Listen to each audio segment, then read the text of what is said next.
want to tell you all how happy I am to be back in the studio.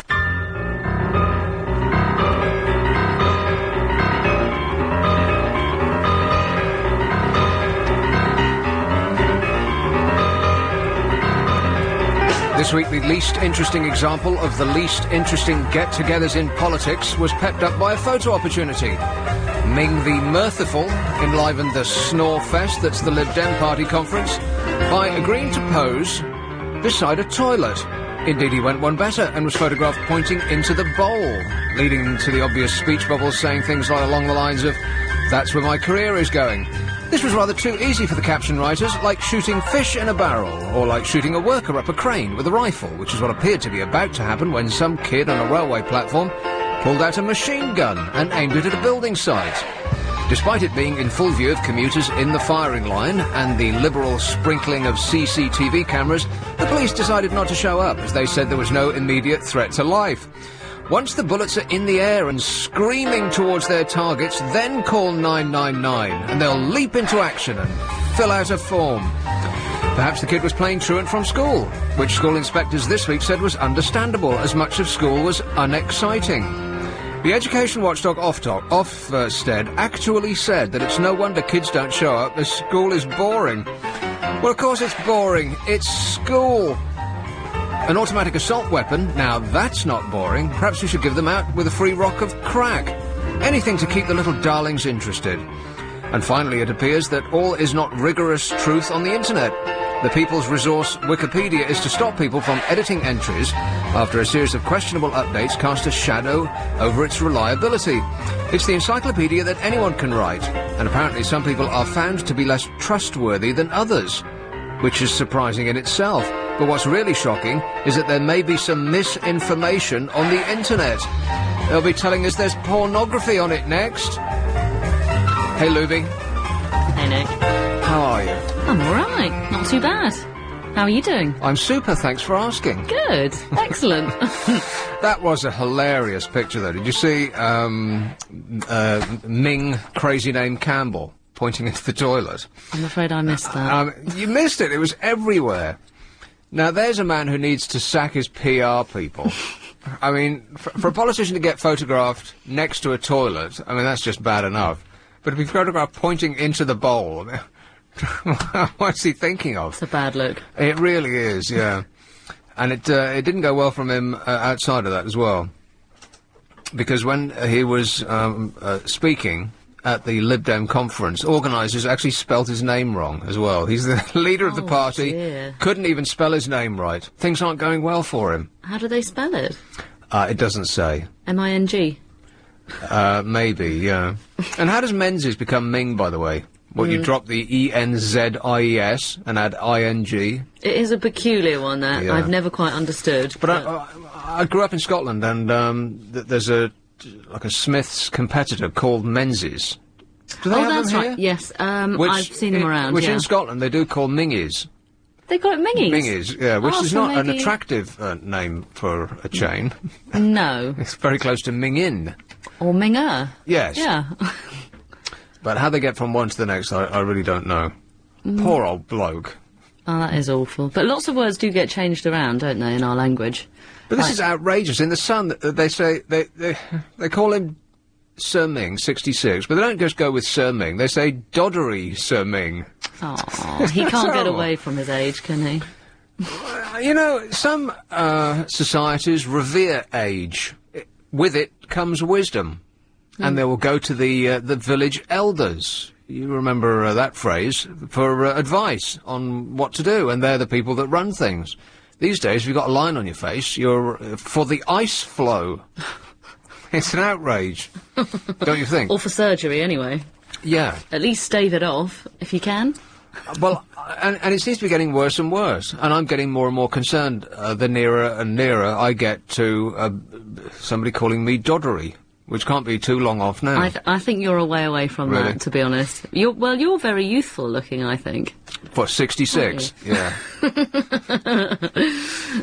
No, I think you are. Yeah, but that was a comma in that sentence. That wasn't a full stop. And after the comma comes "for your age." Yeah, thanks a lot. That's like a slap in the face with a wet fish, that is.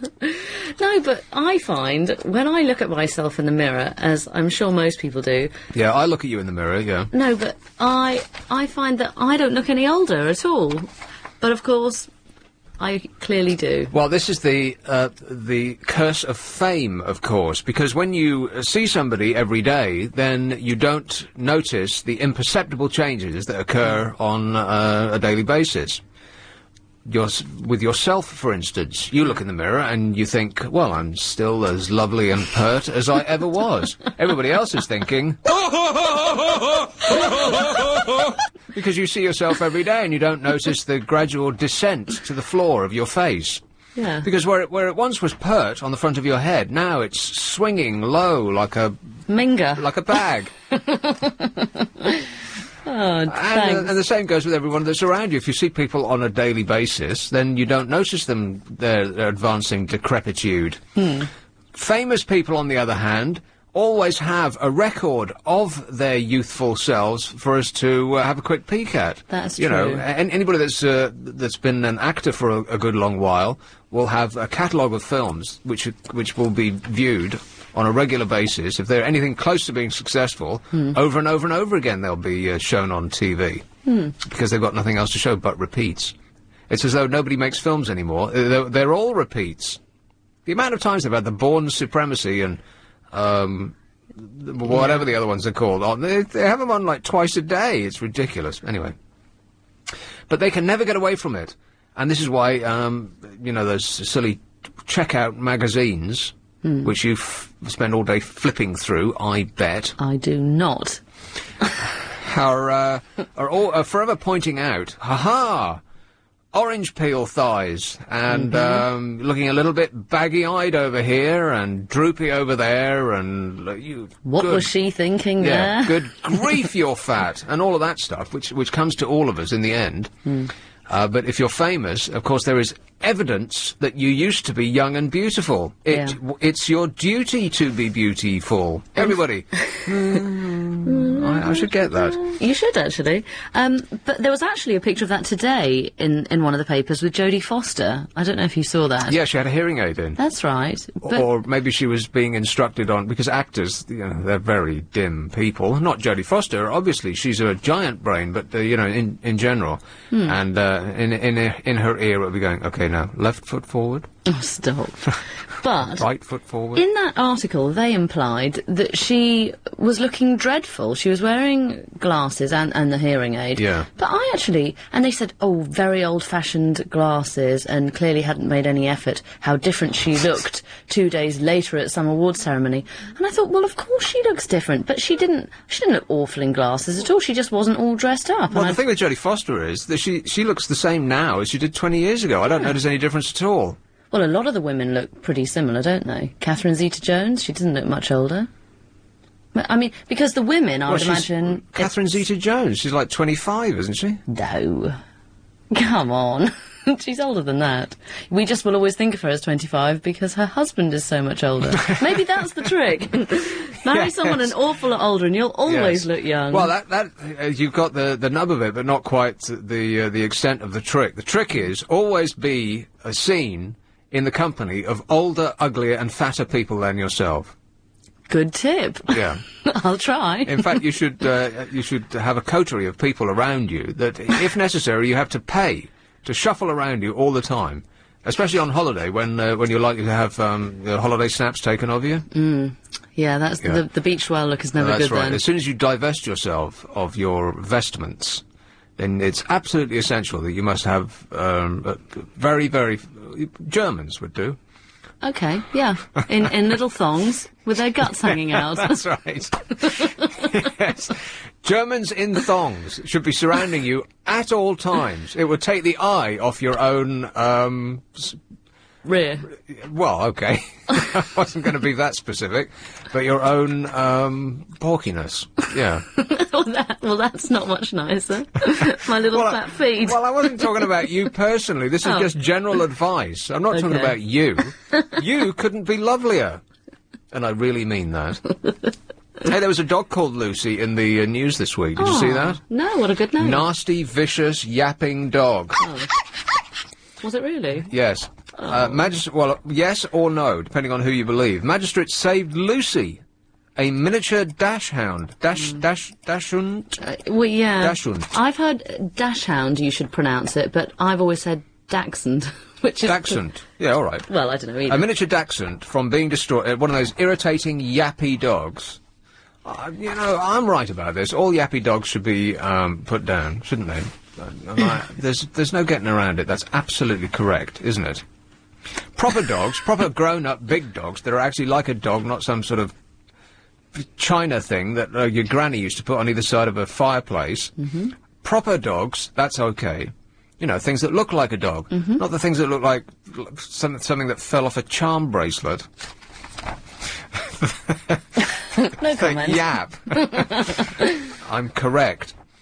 Anyway, one of these irritating yappy dogs was saved from being destroyed after its owner was cleared of letting a dangerous dog run out of control. Sean Anderson from Newcastle claimed that the dog nipped his ankle and bit his jeans last October. This was a giant bloke, and the dog was microscopic. However, I'm more concerned, well, those devil dogs aside, the dogs whose jaws are bigger than their actual bodies, who are built to bite, not those dogs. They shouldn't exist at all. No. The only reason that they exist is so that kids in tracksuits who are pulling them around on string can feel hard about themselves. Yep. It's supposed to be the latest weapon, I heard. Exactly. Yeah. Well, that's been the case for forever and a day. I mean, you might as well pull a landmine behind you. It could go off at any time. Anyway, this bloke had his ankles nipped, and as I was going to say, you must write down everything that I half finish. Okay. And I'll get to it at the end. Okay. So far, I don't even begin. Age and Lucy the dog. Yeah. Germans in thongs. Oh yes. Never pretty. I'm more concerned about those little yappy dogs than a big proper, like a Labrador. Fine. Labrador will run past you on its way to get a stick. Why it does that, no one has any idea. Shall I bring in Oscar one night? No. For a special treat? Yeah. You can see how you get on with him. A treat for who? Treat it for or you. me? No. But aren't you, like, you see one of those little things and you know that they're going to sink their teeth into your Achilles heel and you'll never be able to walk again? No. Is that a yes? However, Newcastle Magistrates Court heard that he suffered no injuries, this bloke. Melanie, the owner of the dog, was cleared of having a dog dangerously out of control in a public place. The animal could have been put down if she had been convicted, and outside court she said, "Justice has been served. The full majesty of the law was involved in reading this case." And the little picture of the dog made me think that you've got one of those comedy little toy dogs, don't you? Well, I would prefer to say he's not a comedy dog. Yeah. He's a Yorkshire Terrier. Yeah, like I said. You could get a piece of leather, say about how long would you say that was? We're looking at 10 inches. And glue it to its back, and you could carry it around like a bag. Is Nick's LBC 97.3.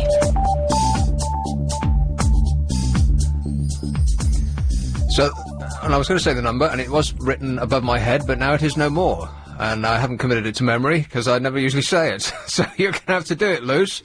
It's 0870... I'll have to write this down. 1 minute, please. It's not funny, eh? Is it not coming back to you now with the first few numbers? 0870... something, something, something, something, 0870... 0870... 90... 90... 90... 90... 973. 973. That's the number. 0870 90 90 973. And I'm going to require a little bit of assistance because I've been getting up at the crack of doom all week, and I do mean early. Early, like it's still dark outside. That is horrific. And I know that's what most people have to do in their day. And then, What time's it dark from, then? Oh, I don't know. It's just... What time have you been up? Horrifically early, in order to get to work at 9.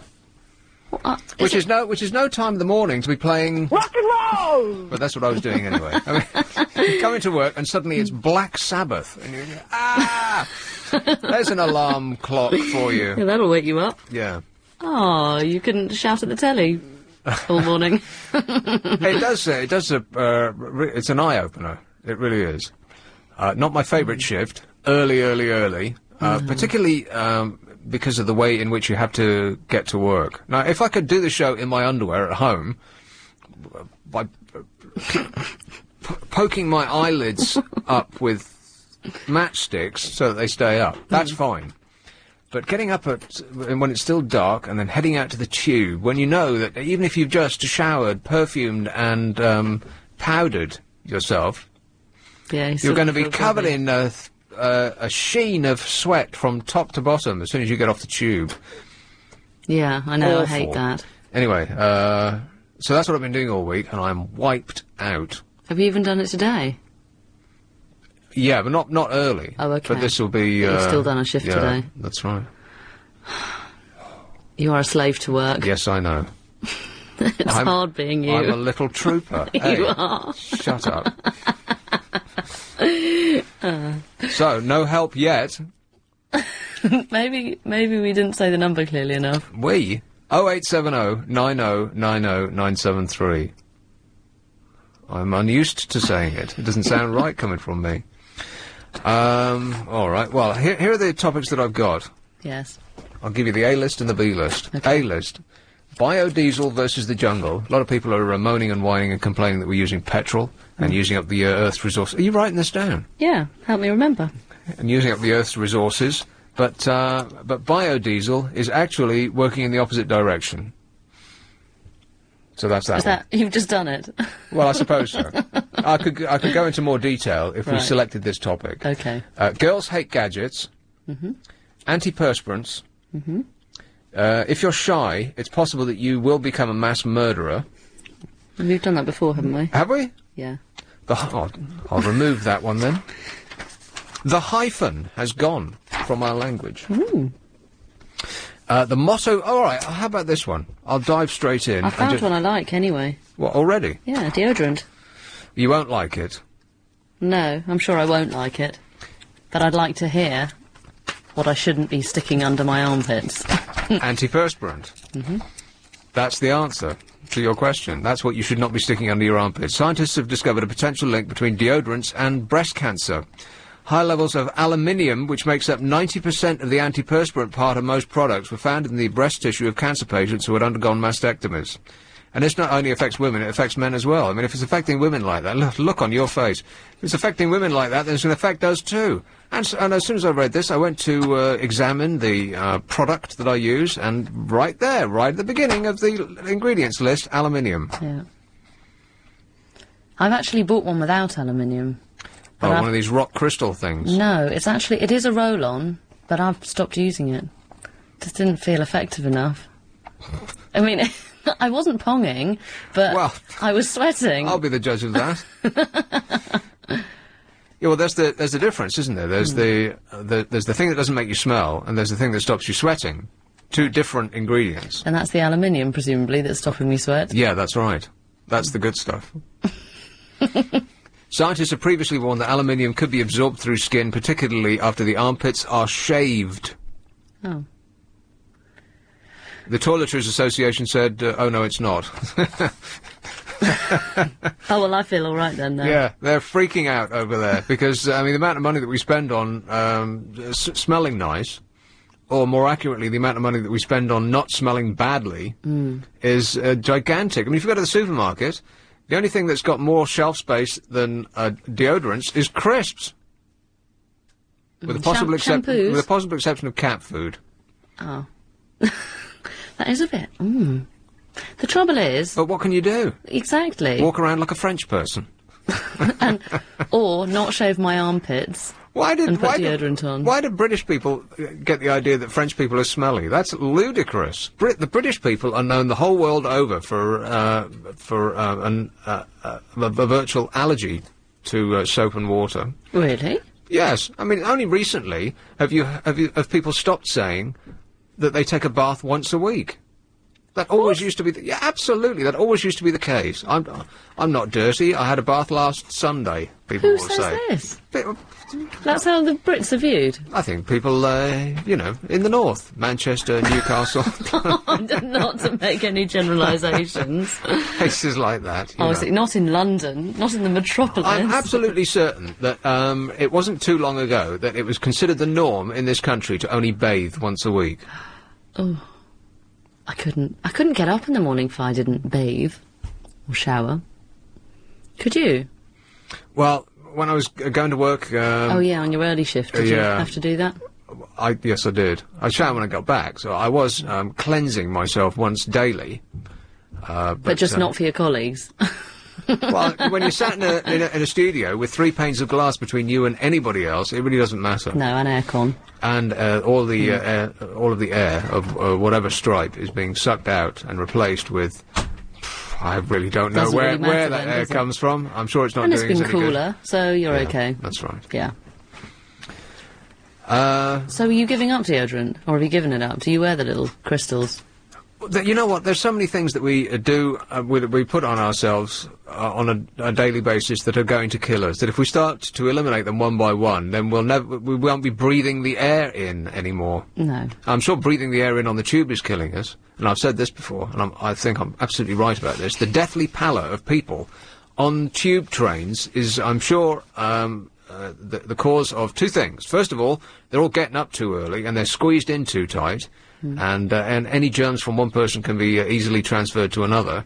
Holding onto the handrail with the greasy ick of the person, because you'll sneeze into your hands and then you'll hold onto the handrail, and then you'll do the same, and then you'll rub your nose and it's all over your face. Oh, it's horrible. I know, I'm becoming Howard Hughes like that.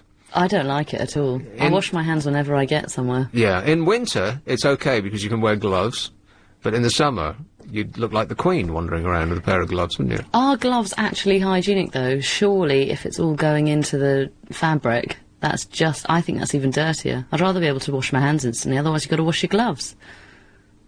Well, not if they're leather. I mean, surely leather will repel. Okay, leather, okay. Hey, the Queen won something this week. Did you read about that? What? Getting out of Australia. That's a very offensive thing to say about Australia. How could you say that? No, they're hoping to not have her as their, head of state anymore.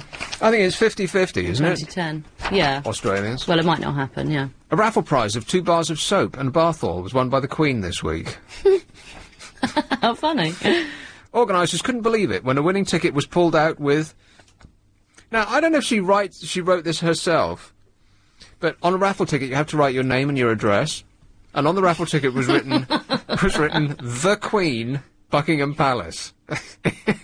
Someone so did that as a joke. Well, no, apparently not. A prankster was suspected, and the stub was about to be thrown away with a redraw for the £10 prize, but a fellow punter in the summer raffle at the primary school in Notting Hill revealed that the ticket was genuine. A courtier at Buckingham Palace has children at the school, and the Queen offered to buy some tickets after overhearing him selling them to other workers. Good grief. Her name then went into the hat with thousands of others. I understand Her Majesty has been formally notified about her lucky win, but has not yet come forward to claim her prize. But I thought she never carried cash with her. So how would that have worked? Oh, maybe she owes him. One parent said, I enter this raffle every year and I've never won anything. It's disgusting. People are really cross that the Queen should win. A source at Buckingham Palace said, she loves to relax in the bath, the Queen, and I am sure she will be looking forward to getting her hands on her windfall. I think this is a stitch-up. I am outraged. It's a stitch-up in the same manner as whenever the Queen goes to the theatre or a concert or something like that, have you noticed? She always gets the best seats. How does that happen? Anyway, inquiring minds need to know. 0870, whatever the rest of it is. What is it? 9090. 973. Yeah. The Berlin Property Invest. Affirmative. Let's have South Norwood. Oh, Philip. Good evening, Nick. Mr. Lister. I'm not wearing perfume tonight, Nick, but I've got in front of me 2 samples that were given to me. I'm going to pass them on to my nieces, of perfume. Yeah. One of them is called Paris Hilton. Oh. Yeah, it says, I'll read it, Paris is sharing the spotlight with her first perfume. Like Paris herself, it's mysterious, intriguing, and beautiful. Rich in appeal, it defines that moment in time when powerful sensuality and breathtaking beauty are captured in a way that all can enjoy. Breathtaking beauty, Paris Hilton. Yeah. Discuss. Not really, no. It says, share a bit of magic that is Paris Hilton. Find out what it smells like to be a star. It's even got the ingredients, Nick. The ingredients? Yeah, tells you what's in it. Well, alcohol, There's only water. 5 fluid ounces I've got. Right. Contains alcohol, fragrance and water. Yeah. It's flammable until dry. Do not use near fire. Do not use on body. Yeah. Avoid using near your eyes. And, yes, it says that, not for sale, so, I can't sell it. So, I was wondering, it's got a picture of her on the front with a little, I think she's holding it in her hand. What? The perfume. Oh, I see. Yes. Yeah, so there you are. I wonder if anybody's tried it. Is it, what's it smell like? Well, take the cap off. Yeah, I suppose I could do that, yeah. But if I couldn't give it to anybody, then could they? They might think I've used it. I mean, walk down the street, I'll have all the dogs chasing me. Well, 5 millilitres, that's microscopic. It is. That's one of these things they give away in shops, right? Yeah, this was giving them in the shop, And this is what you're going to give to your, Well, no, they know. I've told them that I've got them, and I think, they'll probably, have a sniff and probably throw it away. Yeah. The other one I've got... You could cut out the middleman and just throw it away yourself. Well, I could wrap it up and give it to the Christmas presents with the tubs of butter. The other one I've got is called Rummer. R-U-M-E-U-R. Have Lucy heard of that one? R-U-M-E-U... That's yeah. rumour. Is it? It's not spelt rumour. It's Lanvid from Paris. Lanvin. Is it Lanvid? Oh, Lanvin. No, Lanvin, not Lanvin. L-A-N-V-I-N. Yes. Yeah, Lanvin. Oh, it's from the Champs-Élysées. Oh, bien sûr. Yes, it says it has got alcohol in it. It's got lots of other things in it as well, this one. Yeah. I can't pronounce them all. Even Carol's getting interested. Booze. Oh, no, not Carol. It's not booze, Carol. It's what you put all over yourself. Yeah, like I said. It's amazing, because I have to walk through the women's perfume department. I bet you do. Oh, yeah, to get to, because I don't know if you know Croydon at all, Get to the underwear section, yes. Oh, God, don't start that. Oh, dear. No, no, you've got to walk through one or other. You've got to walk through women's underwear section or the perfume department to get into the Whitgift Centre to get a coffee in the morning, Right. That's a pretty good excuse, and it may well hold up in court. I would go with that one. Yeah, that's my defence, anyway. But, it's amazing what the names are of some of these perfumes they I have. cannot believe that people would actually want to pick up, for instance, something that's got Posh Spice and David Beckham on the front of it. No. But they can't make them fast enough. Where do they buy them, Nick? Well, they buy them and they never use them. They just, so that, they look as though they've, but they're with it, in the trends. Well, I've got about 4 large bottles of cologne at home, and I never use them, ever. Well, then I never go anywhere. There's no reason for me to smell nice, Lucy. Well, thanks. Don't you worry about me. Thanks for making the effort. I'll just curl up in a darkened corner of my flat with a bag on my head, shall I? Honging. Because, the names of the men's aftershave, the way they come up with them, Brute and Stampede and things like that. Stampede? Yeah, I saw There's no such thing as Stampede. I haven't seen that lately, but I did see. This was about some months ago. There was one called Stampede. I don't know what you did with it. Whether it was an aftershave or a body. You put it all over your body. Or a horse's body, perhaps. I don't know, really. It was. But you walk through the women. What annoys me? Well, it doesn't annoy me, but is these women standing there with the sprays, and they want to go. Do you want a spray? So I said no, thank you. What a job. There's no end of them. You go through a department store, and they're just all standing there with a little bottle, and nobody actually wants a spray, because if you want perfume on you, presumably, as a woman, you've done that before you leave the house, right? Yeah. I must admit, I did when I was coming back from Australia, and I was in the duty-free shop in Perth. I went round and had a go at the aftershave on my wrist just to see what they smelt like, Well, a 24-hour flight is, I did get a few funny looks from people, overnight and everything. You don't smell your best coming off that plane, no. No. There's with everybody all mixed in together, it's... Vile. Can I just say one other thing, Nick? Go ahead. I know you're interested in the news. I've discovered a website where you get all the political cartoonists on one website from America and parts of the world. You go to the website and they've got about 40 names, and you click on the name of the cartoonist and you get their latest political cartoon come up. Are they British as well? Yeah, well, there's one or two that are British, but the majority are American. There's some Australian ones. Right, what's it called? It's called, the website is comics.com. Comics.com. And when you get to it, you click on comics, and the top half is the strip cartoons. Right. So you've got all Little Abner and all the American cartoons. Garfield? I'm not sure Garfield's there. Garfield always makes me laugh. I haven't seen it in a good long while. Which paper is Garfield in? Is it the Mail, Express? The Mail, I believe. Yeah, right. The Mail. I think it's the Mail. That fat, lazy cat. I love him. Yeah. I mean, on this website, since I've discovered it, and of course, in the library, most of them, you can download them. You can, get them copied. Right, comics.com. I'll definitely check that out. And some of them, the one that I enjoy looking at is a guy from Canada. I think his name is Cam. He's C-A-M, and I think it's Cam Cardew.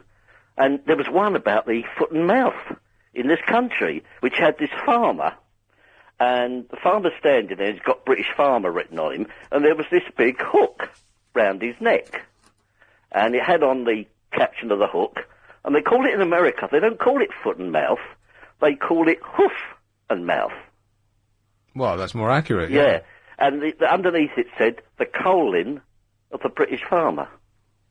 The what? The colon. Colon? The coal. The culling. The culling, yeah, sorry.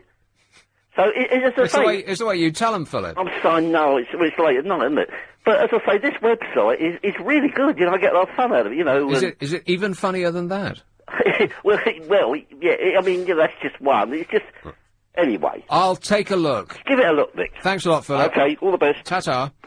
The guy who does the one window, what would you call it? It's not a strip. The one window cartoon on the front page of the Daily Telegraph is, I think, always the funniest. And often I will laugh out loud while I'm standing on the platform waiting for my train. And you don't laugh out loud much looking at comic strips, do you? No. Well, the least funny has to be, and I'm surprised at this, because they've got all the money in the world, the guy who does the main cartoon in The Sun. That's never funny. By which I mean ever. And it's terribly drawn big, as well. Yeah, it's a very big, unfunny, badly drawn joke. I don't really understand why it's so bad, because, as I say, they've got no end of cash over there. Yeah, that's true. Maybe they shouldn't bother. There's enough other things to look at in The Sun, aren't there? When the whole Northern Rock fiasco was in full swing, the cartoon on the front page of the Telegraph at the time was an old man at the counter of the Northern Rock, and the woman behind the counter, the teller, had a gun pointing at him saying, "Leave your money where it is." They released it's a sort of an open letter as an advert, didn't they, Northern Rock, at the beginning of the week when this whole thing was in full swing, and it took up a whole page, and it was a letter, I think, from the managing director, and I quote from it in full. It said, "There's nothing to worry about here." Yes, that's right. And did you think about, maybe I should get all my money out of whatever bank that it happened to be in? Because it does make you think like that, doesn't it? Because my money's in a bank that I've never even heard of before. It's not even in this country. It's based somewhere else entirely. Well, there would be worrying, a long plane ride to go and extract it. Yeah, because you can guarantee you wouldn't be able to do it online. That's right. Yeah, that'd be the first thing they'd shut down. Yeah. So I was a bit concerned about that. But particularly when they say that they'll only guarantee the first £2,000. Yeah. They'll only guarantee the first £2,000 and then 90% of the next 33,000. So if you've got any more than that, you're screwed. Maybe we should all put little bits of money in lots of different banks. I wish that a long time ago I just bought gold. Every now and again you'll read the financial papers, and they'll say, you must do this and you must do that. You must go into German commercial property, and you must go into, whatever it might be. Gold. Just buy gold. It's hit the highest price that I think it's ever had, because everyone's freaking out about, cash and banks and liquidity and this, that, and the other. And the only thing that will always, no matter what happens to the markets, that will always be valuable is gold. People still want gold. Lots of flashy people who don't mind looking like Euro trash will want to cover themselves in gold, and that will never go away. Gosh, strange, isn't it? I don't own a single gold thing. No? No gold jewellery? I don't own any... Not white gold? I don't even have a watch. I don't own any jewellery at all. I Gold tell the on a time belt? I tell the time like everybody else by my phone. Which, by the way, I can't use as a phone because it boils my brain. I don't know, maybe there's something wrong with my particular phone, or Nothing maybe it's... more than an hour. Maybe... Best thing a day. I can't use it for a minute, literally. Your ear gets hot. Well, it feels like it's actually setting fire to the inside of my skull. I don't have like to use it on speakerphone. I just can't use them. So I keep mine switched off most of the time at home, in much the same way as I keep my umbrella at home in case it gets wet. Right, so not much point having either. Yeah, it's a mobile phone which never leaves the house. Point 3. I know a lot about lots of things. She does too. She's on tomorrow morning. And I find her very entertaining. I was talking to her the other day. This is Carol McGiffin we're talking about. And I said, I don't know whether I should say this on the air. Maybe I shouldn't. I don't know what you're going to say. That's always worrying. Half the time, neither do I. Well, no, I won't. Because then people will always have it in mind that that's what it sounds like. But she is very, very funny, and I really love her. Here is Banstead. Oh, Charlotte. Hello, Nick. Charlotte. How are you tonight? I'm great, mate. How's Lucy? I'm all right. Yeah. Everyone's super. Thanks for asking. I just wanted to mention about Prince Harry, Yeah. if I can. I just wondered, should he be going to nightclubs, getting drunk, when his company's out in Iraq fighting? Yeah. I mean, do you think he should? Because I did ask Clive the other night, and he didn't agree with me. So I wondered if you agreed with me, whether he shouldn't be going to nightclubs. Well, is that your... Because so far it's just a question. Your position is that he shouldn't be going. No, he shouldn't. Right. No, I mean, he shouldn't be going to nightclubs, getting drunk.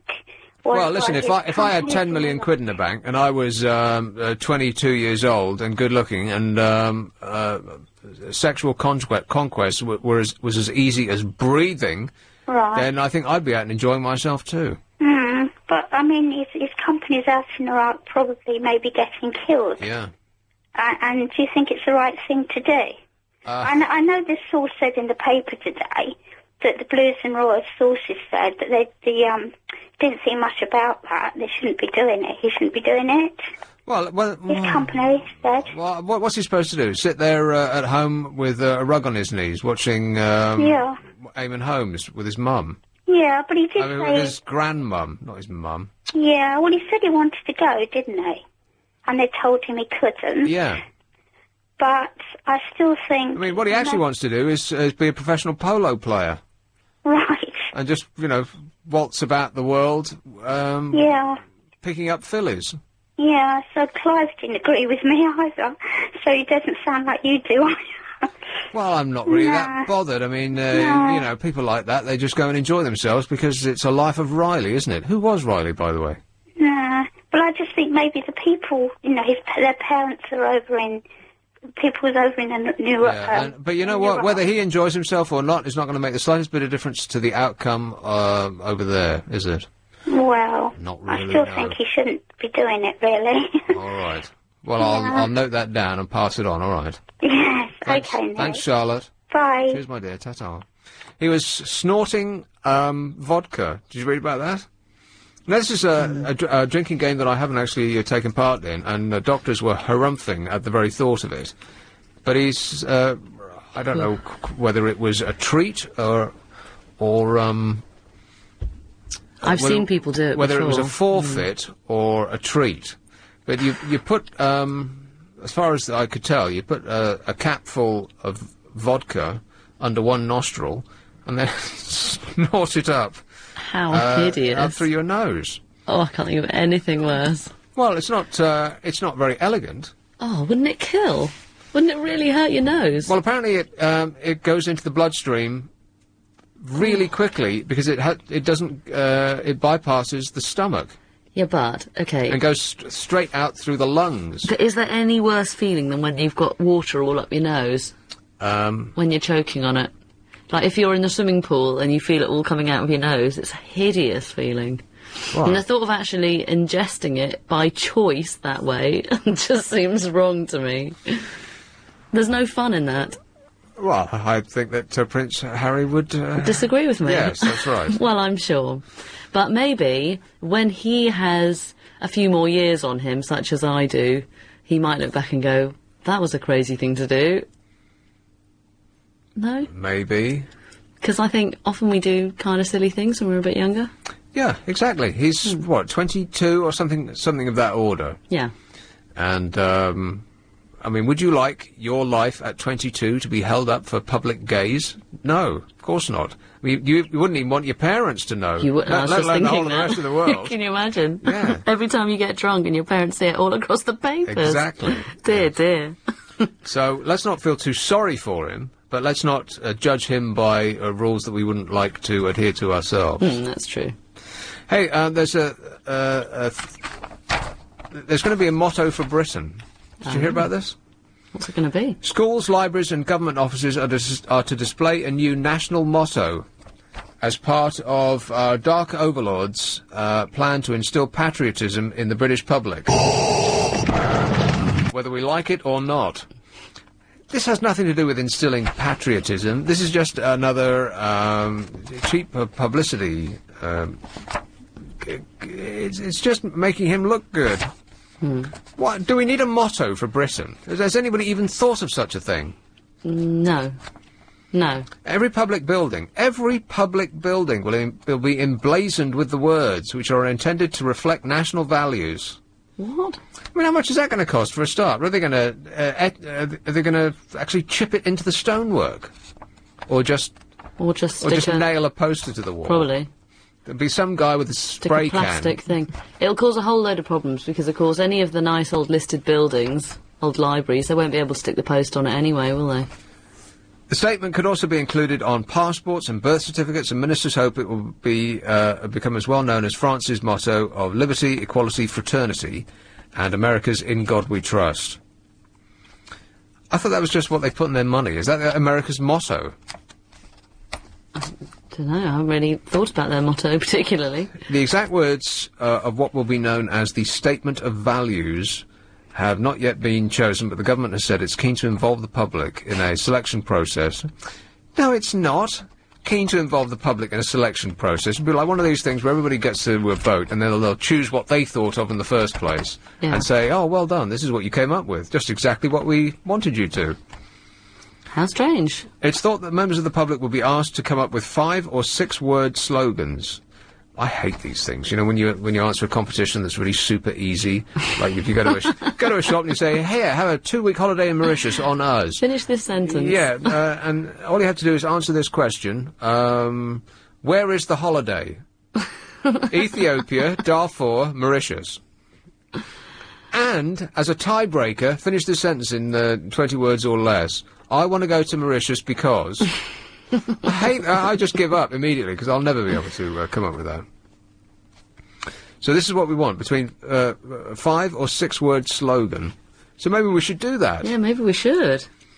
1,000-strong citizens' summit will then vote on which of the statements they prefer, and this will be selected as a national motto. I very much doubt it. I mean, they're not going to leave something as important as this. Well, it's actually not important at all. It's a silly publicity exercise to make Gordon Brown look like one of ours. So is this motto going to be for just England, then, I take it? Well, Britain, apparently, because they're desperate to keep us all together.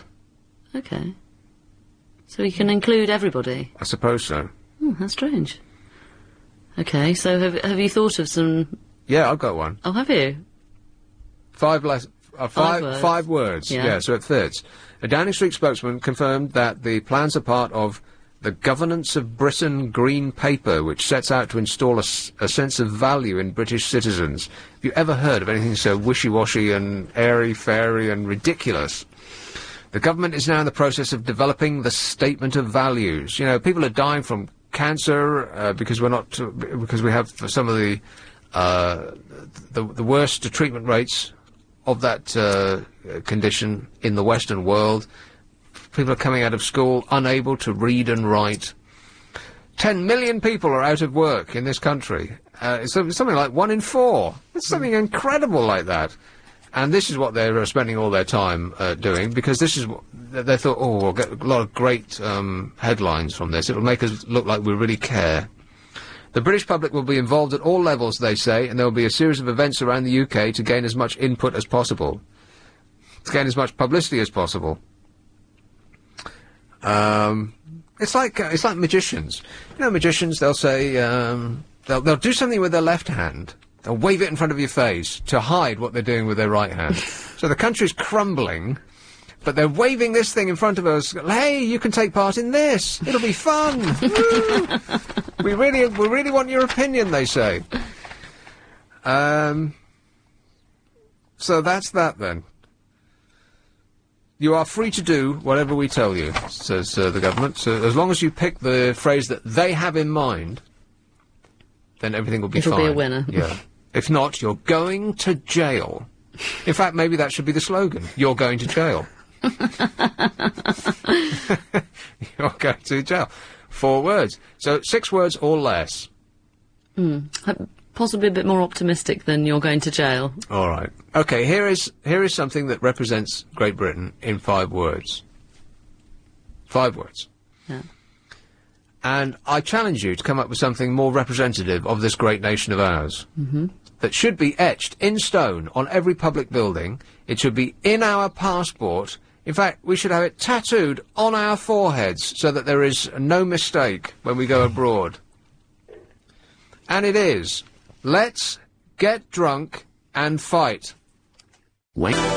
It's a good idea to get someone else's opinion. The number is 08709090973. Let's have one in Whitechapel. Hello, Steve. It's not Steve. Francie's the right name, no. What? Francie. What? Francie's the name, not Steve. Francie. You said Riley. I know Riley. You asked who was Riley. I know Riley. Riley's a painter. I'm sorry, mate. Can I speak to Steve? No, there's no Steve here. Oh, well, I'll call back. What was that? What was that? Quality control, please. Did you hear that? You weren't. You were blissfully unawares. You were talking to somebody else. Good I job, missed too. It. Oh, great. What did I miss? Well, this is an excellent opportunity for you to subscribe to our podcast service, because that was a beautiful moment. Did you have to hit your little button? No. Oh, that's okay then. No, it was just mystifying. It was, one of these things you think, whoa. I wanted to hear who Riley was.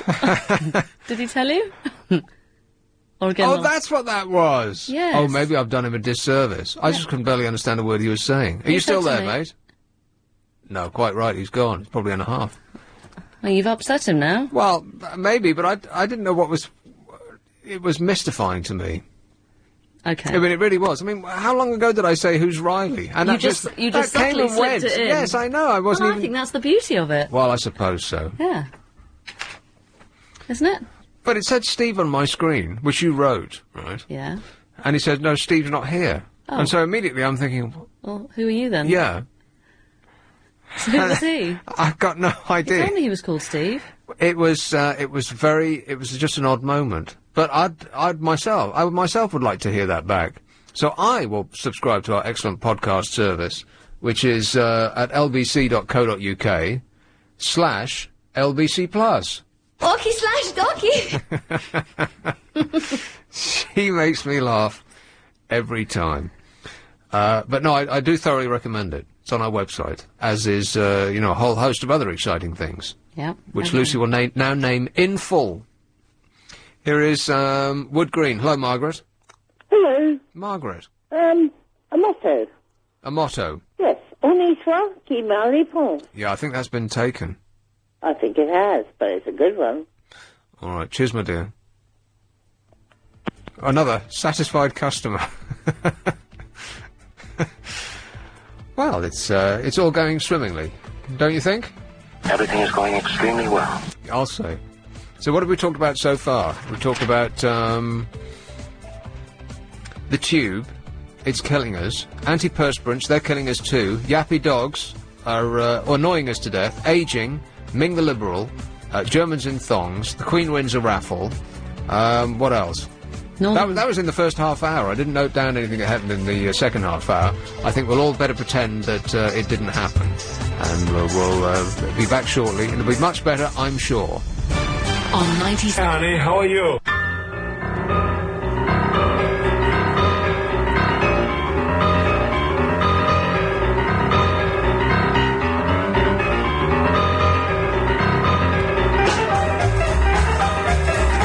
So let's just go over those numbers once again. It was 3, 12, 15, 18, 30, 31, and the bonus ball 25.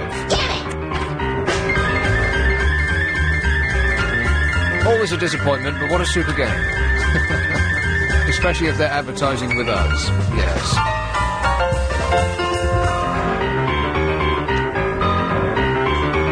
I'm just pausing because Lucy will be in with tea any moment now, I know it. Rushing around like a fly she is. Oh, I saw The Fly the other day. That's the first time I've ever seen that film. Have you seen the movie The Fly? Oh, it's icky. Really, you wouldn't like it. It's really, really, really, really horrible. And it was made in, I think, the mid-80s, which is long after Star Wars. So, in other words, it was long after the advent of special effects in films, and the special defects were, well, I think defect is the right word. They were rubbish in that film, but... Are they? By and large, I think, Is it a giant fly?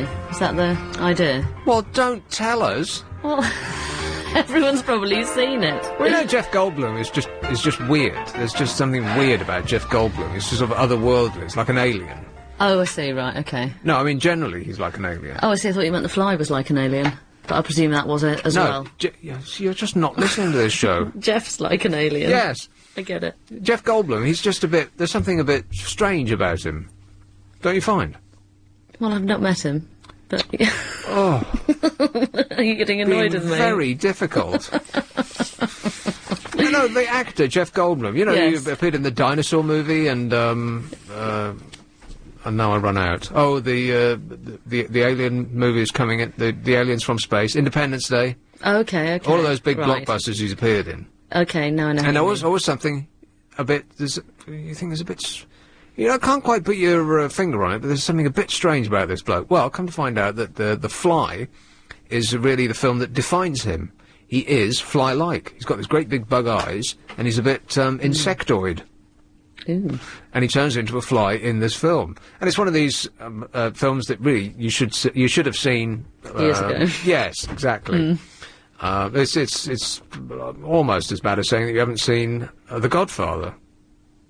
I have seen that. Oh, I felt certain that you were going to say that you hadn't. I know. Well, actually, I wouldn't have chosen to have seen it, but my husband's got them all. Is there 3 of them or something? Yes. Yeah. There's only 2 that you would actually want to DVD, see, apparently. and he told me it was important that I should watch it. Correct. I think he fell asleep, though, actually. He got a bit annoyed with me. You fell asleep? Yeah, I was You like, fell asleep in The Godfather? Yeah. I was just like, oh, I can't be bothered with films like that. I really hate kind of gangster outrageous thing to say. Well, it's not a silly shoot 'em up film. No. It's a work of rare genius. I suppose you're going to tell me you're not watching The Sopranos now. No, I'm not. You're not watching The Sopranos, really? No. I would, but I've never got... But you know, when we talked about it before, I feel like maybe I should have watched it right from the start, and so now it'd be pointless for me to get into it. Right, I suppose so, yeah. But, so maybe I'll give it a go one day. I'm not ruling it out. Oh, good. Well, I'm feeling much better. What a relief. Let's have one in Sutton. Hello, Solomon. Hey, Nick, how you doing? Solomon, I'm all right, thanks. Oh, good. Hey, hospital deep cleaning, eh? When did they ever think about that one? Pardon? It's a bit late, hospital deep cleaning. Hospital deep cleaning? Yeah, it just said in the news, Gordon Brown wants to shut down hospitals and clean the wards out. Oh, I wasn't listening to the news. I was in the smallest room in the house. Oh, right, okay. Running there and back, no doubt. Yes. Anyway, a motto for a country. Go on. Life should mean life. not just pointing out our judicial system, but also pointing out we're being taxed to the hilt. and we just haven't got no life because of it. Actually, I quite like that, because there's almost an infinite number of ways to read that. And life should mean... Your life should have some life to it. Exactly. And also, life should mean life. Yeah. Not just you'll be out in 6 months, mate, don't worry about it. Little quick nod and a wink there. Life should mean life. That's excellent. Thanks very much, Nick. All right, Solomon, I'll write that down. Cheers. We'll make a list and scientifically choose the best one. By computer. Oh, excellent. Do I get a mouse mat? Absolutely not, no. Oh, fantastic. But thanks for asking. Cheers, mate. Cheers, mate. Ta-da. Yeah, we'll use the same, rigorous technique of choosing the winner that they do on Blue Peter. Here is East Ham. Hello, Alfred. Hello. Oh, dear. I'm choking there. That film, The Fly, there is a bit, with all the horror, at the end of it, there's actually, that last little bit is actually quite moving, isn't it? Did you think that? What, was she... Yeah, when he actually... I suppose we can tell people the end of the film, because it's... Well, I don't want to tell, but we actually, you know... It's 20 years old now. Yeah. It's a bit icky in the end. Oh, it is. Yeah. It is. A motto. Go on. Tipsy, angry, cheap, and lost. In it. Tipsy, angry, cheap, and lost. In it. Well, you can't I suppose 6. Is it 6? 6. 6, okay. Tipsy... Angry, cheap, and lost. In it. I'll be honest with you, Alfred. So far, I prefer life should mean life. Thanks for giving it a go. A chance to be a fine thing. Yeah, that's right. All right, yeah. Thanks, all Alfred. Right. Yeah. Hey, you know, I was on the tube the other day, minding my own affairs. And, a thing that's occurred to me before, and I've noticed this before, I've never actually mentioned it on the air. Somebody in the London Underground needs, a medal of some sort, a plaque that can hang on the wall, some sort of, mention of recognition. Mm-hmm. Because they have printed the map of the Underground in ink that fades on contact with light. Such that all of the lines on the Underground are different colours for a very good reason, because if they weren't, it would be impossible to tell where one line starts and the other line finishes, and how would you know which platform is on which line, and so on. So they're all coloured. They're coloured red and yellow and green and blue. Everyone. Orange and purple and blue. But the genius that's printed this map, and perhaps they do this just to confuse tourists, because if, as someone who's been travelling the tube for 20 years, if I'm confused, then people new into town, they must be looking... Even more confused. Yeah, they must want to get straight on the next plane and go home again. Perhaps it's okay if the map is underground, where light does not penetrate, but when it's on an outside platform, in contact with the sun, all of the colours of the map fade to blue. Great. So that every line is they're all blue, and exactly the same shade of blue as well, apart from the northern line, which is still black. So that's the only one. You can only go between Kentish Town and Kennington.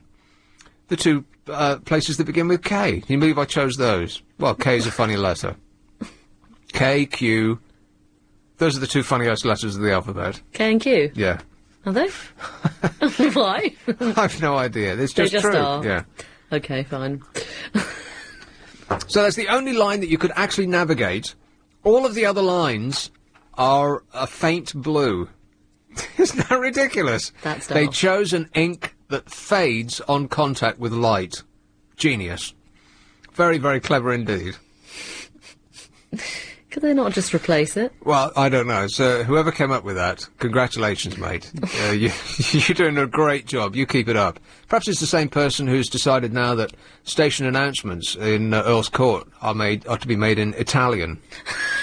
I actually heard that the other day. It sounded great, because there's nothing that sounds as good as someone breathing Italian in your ear, unless it's French. Those are the only two languages that you want breathed in your ear, right? It's hard to tell what the English language actually sounds like, because we speak it all the time, and because we can't hear it as music. Yes. We can. Yeah. We don't know what it would... because yeah. we're establishing the meaning too much to actually hear what it sounds like. Yeah, that's true. Maybe it sounds. Maybe it sounds a bit like that to other people. A bit which, ugly. Yeah. Do you think? Maybe, well, maybe it does. I mean, not ugly like Dutch, for instance, or Arabic languages. All that stuff. It sounds like they're dying. A bit. Yeah, maybe it's a bit sort of stuttery. Yeah, perhaps. But French is sort of. It's like a slow bubble. Yeah. Flows. Yeah. Yeah. It's like someone's tickling the hairs on the inside of your ear. And Italian, well, I mean, that's just... there should be a law. Here is Catford. Hello, Trixie. Hi. Trixie. Hi. What was I going to say? Yeah, what a stupid thing to do with all those lines on the tube. I mean, that's just crazy. You've noticed that too, eh? Yeah, well, no, I haven't, but what you said was crazy. Well, next time you're on a platform that's out in the fresh air, you look at the map, and it's completely useless. Yes, well, I mean, it's perfect. I mean, then my motto for Britain would be, I'm British, section me. But we do it in Latin, so it comes out in a more interesting way. What do you think? I don't like it. I knew you wouldn't like it. Never mind. Or how about I'm mad I am? And what's that? I'm mad I am. Well, yes, that's perfect. That's a bit better, yeah. I'm mad. You give me the mottos, and I'll filter them and see if I can't make something out of them. What, you want me to give you mottos? Well, not you necessarily, but, you know, the people, the public in general. So far we've got life should mean life, tipsy, angry, cheap, lost, and lost in it, and I'm mad I am. Yes, I'm mad I am. Okay, I like that version of my thing, sort of sectionally, yes. The section is a bit sort of crude, yes, I see what you mean, all right. As to all the other things you were talking about, the aluminium that causes breast cancer, my jaw just dropped. I thought, my God, there are so many things. And if you're a woman, you're producing estrogen and you've got a greater chance of developing breast cancer. And hey, when you stop producing estrogen, hey, you've got an even greater chance of developing breast cancer anyway. And by the way, using all these antiperspirants probably gives it to you anyway. It makes you feel so useless. Rush to your cabinet, your makeup bag, whatever it is you've got, and look at the antiperspirant, and practically the first ingredient will be aluminium. Yes, absolutely. But I am planning my funeral now. I'm planning all the music. Would you please come along and just say a few words? Yeah, absolutely not, no. Oh, come on. It'll be fun. What kind of music will it be? Oh, we're going to do Led Zeppelin. Led Zeppelin, right. Yes, definitely Led Zeppelin. Yeah. Okay? And then you could choose something. Like this, for instance.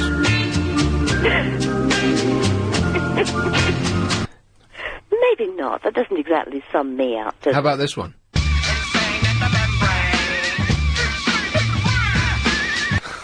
That's not me either. And by the way, you haven't got a piece of music to introduce me. You've got one for Mandy, you haven't got I one. do now.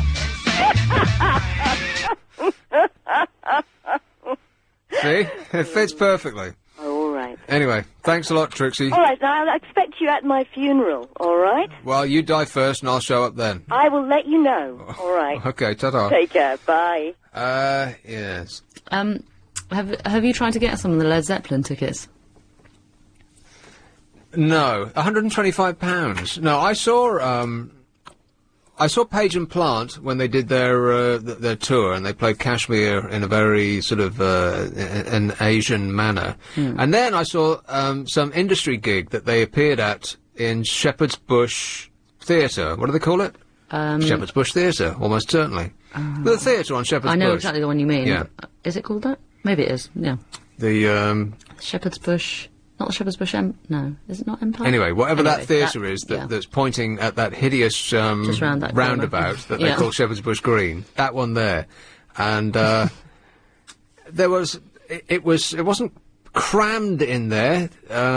Surprisingly, it was almost a Led Zeppelin reunion, and they were playing a lot of Led Zeppelin tracks, and I think industry types from all over. Americans were there in great number, and they were holding up their mobile phones to people, I'm sure, in America, saying, "Oh my God, I can't believe it, they're playing this one," and then just, But why would you go to a concert and then have a conversation with somebody on a mobile phone while you're at the concert? Just listen to the concert, you know.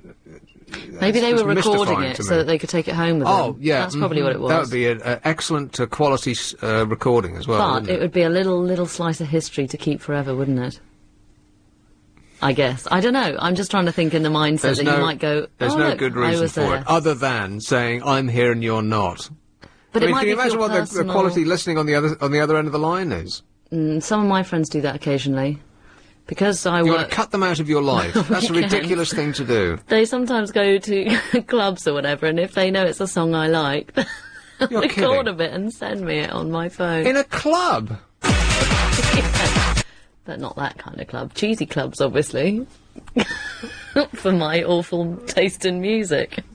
Look, this is weird on many various levels. Well, First they're of all, drunk. I'm sober. I listen to it and I'm like, what a pointless idea is that? It sounds dreadful. And they're going, oh, I knew you'd love this one, Luz. People seem to... I think that the internet phenomenon is part of it. That people don't experience life at first hand anymore. They experience it vicariously. Even if they're at an event, they don't want to be at the event. They want to be looking at the event through yes, their I know mobile what you mean. phone. It's very strange. They're photographing it and they're watching the event on a screen that's an inch square. Yeah. Rather than the actual thing itself. Nobody wants to do anything anymore. They want to be sitting at home playing it's like nobody wants to play football anymore. They want to play football on a video game while they're sitting on their wobbly bottom at home. We've got completely insane. Yeah, it is very strange. I'll write that one down. Insane in the membrane. Well, apparently, we're down for trying to get tickets for Led Zeppelin. Yeah. Because I didn't realise it's a lottery. But I didn't realise there was... And so, my husband said to me, oh yeah, I put this down to try and get tickets. And I said, oh good, they're not too expensive, are they? And then he said, about £100? They're £125 each. He knocked off that £25. Yeah. He always does that, cuts it down a little bit. Plus booking fee. What? So, what, 150 quid, 130 quid? You won't get change from well, I hope we don't get picked out, I wouldn't think. Well, that's an awful thing to say. It's too much. I don't care what it's for. Can we justify or who shows up. No, you cannot. No, you can't. No. You see, Prince did a very smart thing. Prince has changed the music business. I would think forever. And as has happened with the music business, will also happen with every other form of the entertainment business. Television is going to go this way, movies, anything you can think of. Where the artist deals directly with the public and cuts out the middleman. Yeah. EMI, Warner Brothers, all of these, the big five, they must be freaking out. Well, I know they are, because I know somebody who used to be a big cheese, like a big cheese, in one of the companies, and saw the way the wind was going, and she just left, and now she just sits at home and stares out the window. She's like one of these people, like she's become a yummy mummy. You know, she pushes the kid around the park, gets drunk at lunch, chats with the other drunken yummy mummies, and has a massage, goes home. Waits till the dopey husband comes home after having earned all the money. It's true. I see them at my window on a daily basis. They all show up at 11. By 2, they're you know, drunk off their drunk off their bottoms. Got some nice new shoes to wear for the evening. Yeah, and then they all stroll over to the cafe where they sit and have lunch in a great gaggle.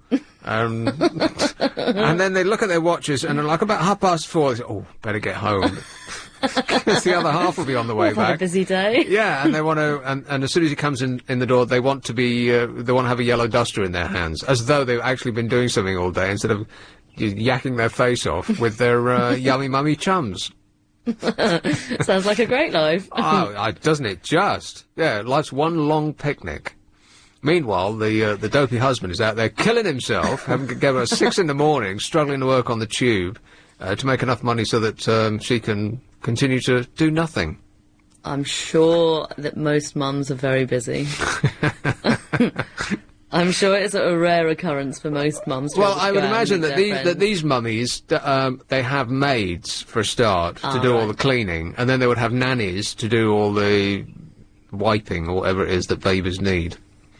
Okay. So, and if as a husband you go out in the morning and you work 10 hours a day and then you come home at night and you also hire a nanny and a cleaner, which you're paying for. yeah.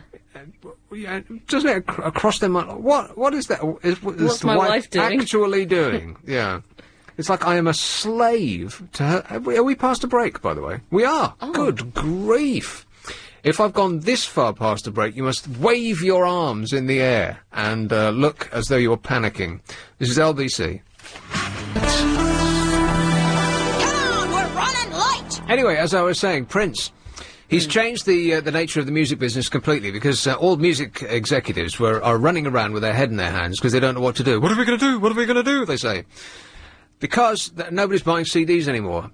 Young people, an entire generation of young people have grown up thinking that music is free, which kind of blows up the whole business plan, really. I mean, if you're going to spend £1 million on presenting some artist, a $250,000 on the video and $250,000 on practicing and bands and hotels and tours and whatever it might be, then how are you going to get your money back if nobody buys CDs anymore? Yeah. Yeah, big problem. And so they're thinking, I don't know what they're thinking. But actually, I don't think that's a great thing, because now it means that the artists are in control rather than being controlled by the music publishers. Absolutely. So what has come down now to is the only way of making money out of the music business is if you've already made money, like, David Bowie and the Rolling Stones are not going to be hard up even if they can't sell their new albums, which in the Rolling Stones case is quite possibly true. No one's remotely interested in anything they've done since the 70s, really. But they continue to make hundreds of millions of pounds because they keep touring all the time. Yeah. Similarly with, David Bowie is not quite, because as a sort of, as an aside, I'd just say that he is the most vital of his ilk, and he's the only man of his, I'm trying to think of another word for ilk, of his type, that is still vital and interesting, and whose new music is worth, paying attention to. Rolling Stones, not so much. The Who, nah. David Bowie, you never know what he's going to do next. Do you still think his very music's exciting. interesting? Yeah, absolutely. Okay. And I'm right about that. Of course. Now, and what Prince did, and he was met with a volley of abuse from all sides of the record business. And I think I'm not sure whether it was in a huff, but I think that the British label refused to, or didn't, push the last album, which I've been listening to quite a lot lately, and you know what? It's great. I think it's right up there with some of his best. So he cut out the middleman, gave the album away, and made something like £50 million from putting on 21 Days at the O2 Centre. That's less than a month's work, 50 million quid, and he gave the album away. Brilliant.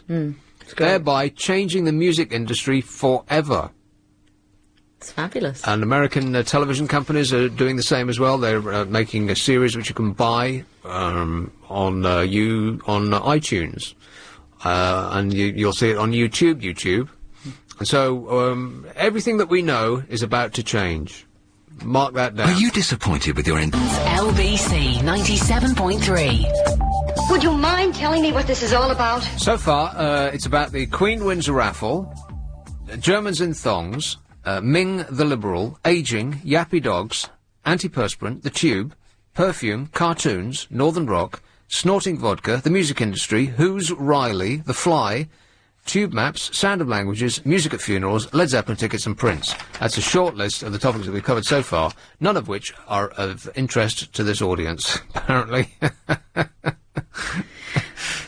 Yeah. I haven't hit on the one thing that they might actually be interested in so far.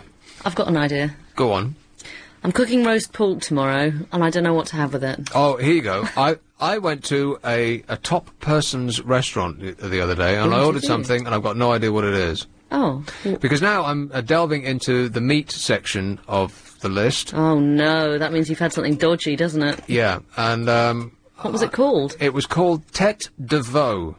Tête de veau. Now, tête... Head. Is head. Yeah. Which makes me very Brains. concerned. Well, I really hope it wasn't brains. Oh, come on. What else is it going to be? Unless you literally ate the head. I have no idea. It was thinly sliced. What's veau? V-E-A-U. V-E-A-U. I'm sure I should know that. Shouldn't we know that with our French? It was lovely. It was very thinly sliced meat, obviously. Yes. With some sort of sweet, creamy, horseradishy type thing. Right. Ah. Tête de veau. Yeah, that was it. Head. Tête de veau avec sauce gribiche. That's exactly what that was. This one? Where? Oh. At the top. Yeah. Tête de veau with sauce gribiche. Well, I have no idea what sauce gribiche is, Well, or tête de veau, but I ordered it anyway, and it was yummy. Further down, it does say, culinary translation, calf's head. Calf's head? Yeah. Well, which bit? Well, dunno, just slices of calf's head, I guess. Oh. Well, you ordered it. Poor little cow. You knew that Tet was head when you ordered it, though, surely? Well, yeah. But I didn't think it would be its actual head. Well, what did you think? Well, I had no idea. They were just tricking you. Really, it's a fillet. Was it nice? It was... Well, I was trying not to think of what it actually was. But Right. I did enjoy it. Good. Did it taste, Why did they have to say it in French, by the way? It was an English restaurant in England. Because... for that very reason. Serving food to English people. Why do they have to call it tête de veau avec sauce gribiche? Okay, so if we put it in the English translation, slices of calf's head with a sauce. Well, would you like that? It would still be the same thing on the plate. Yeah, but the thing is you had a romantic notion of this beautiful French cuisine being slapped in front of you, whereas instead, it's just a bit of offal. But it wasn't awful at all. It was really quite yummy. Good. But I'm not sure I'd want to eat it again, because it's just the thought of it. I mean, I'm okay with meat now, but sometimes if I put two and two together, it does... I am surprised that you would go for something like that when you are being quite careful. Would you not go for something you trust and know? Well, I had to stick with the lunch menu, otherwise if you go off-piste and go à la carte, then suddenly it gets stratospheric. And there was only two options for the starter, one of which was soup, which, in retrospect, I wish I'd had, because it was fantastic. I'm always eating other people's food in restaurants. I know. Do you do that? Doesn't everybody else's food always taste better than your own? I always do that. I think I feel so good when I'm picking it. It takes me ages. I think, yeah, I'm definitely having this. And then someone else orders something else. And I think, oh, God, why don't I have that? Yeah, even to the point that I'll walk around other people's tables and just pick at what they're eating. Not scary at all. What's that man doing? Oh, he's just trying everyone's food. So what did you have instead of the soup? Tête de veau avec sauce gribiche. Starter. Yeah. Very thinly sliced, sort of, it was a bit fatty. Well. With, like a jelly-like? Like a horseradish type of sauce. I mean, I did enjoy it, but it was the thought not that great. Why would anybody want sliced head anyway? What's that about? Versus soup. I'd go soup every time. I know that the fashion is now to eat every bit, and I guess quite right too. Yeah, I think you want to should. just take a couple of steaks out of it and throw the rest away. I hate it when people leave food on the plate. It's incredibly rude, especially if you have them over for dinner. I literally don't want them to take... Maybe you should... Bad manners, there's no excuse for it when they're overeating dinner. Right, well, the other thing... maybe it's bad manners to serve them bad food. Did you think about that, Lucy? Well, what if you go for dinner at someone's? When you have the plate put in front of you... Yeah. At what point do you start? Pardon? At what point do you start eating? What, when the Queen starts? What do you mean? Say I was hosting a dinner party and you were around for dinner. I'm not coming. let's say, hypothetically, you're there. But this is having a lovely time. This is an impossible situation, Lucy. I will not come for dinner. But I'm serving tête de veau. So your tête de veau gets plopped in front of you. Yeah, and I'm like, along with a couple of others. like it. And then finally I sit down. Have you already started? Of course not. Oh, that's good. Because a lot of people I've noticed, even my friends, start before I am sitting down. Right, they find probably that just very think, rude. we better get this over with as quickly as possible.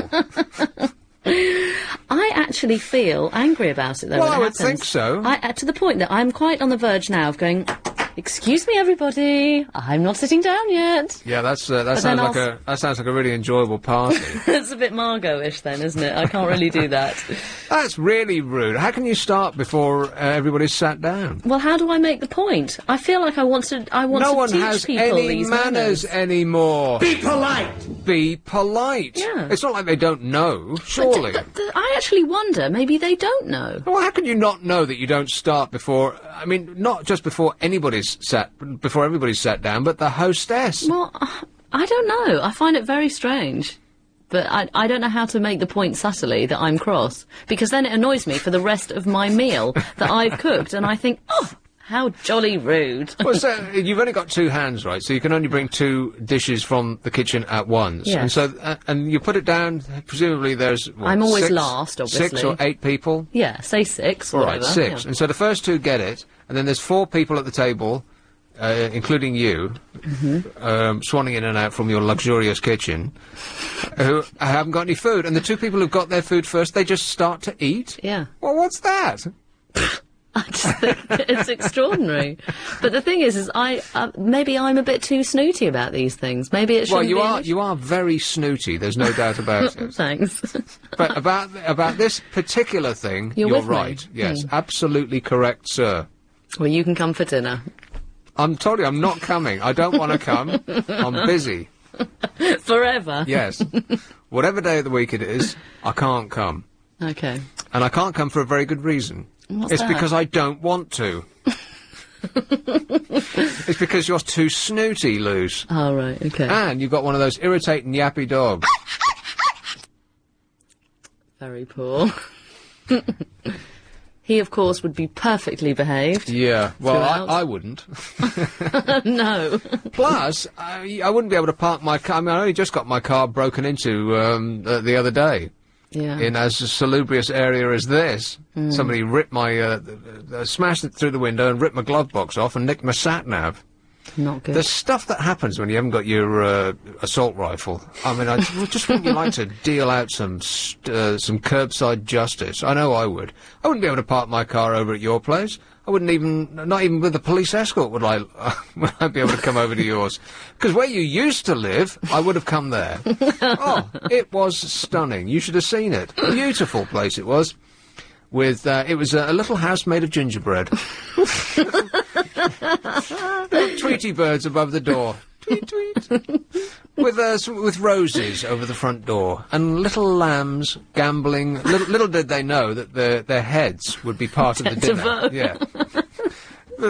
Innocently gambling across the lawn. Now, of course, you live in an inner city sink estate. Blood running through the gutters.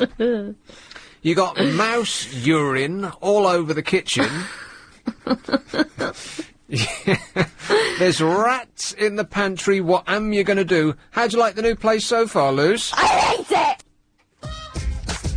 Abbot. Right, so what are we doing? The number, by the way, 0870 9090973. Let's take a couple of these. Here is Thurrock. Oh, Greg. Nick. Greg. How are you? Good, thanks. Good. Enjoying the show. Okay. Cheers. Oh, I'm sitting here chuckling. I just thought I'd contribute to the debate on table manners. Oh, yeah. And is it Lucy, is it? Yeah. Yeah, for a benefit about who eats first, who dares wins. Right.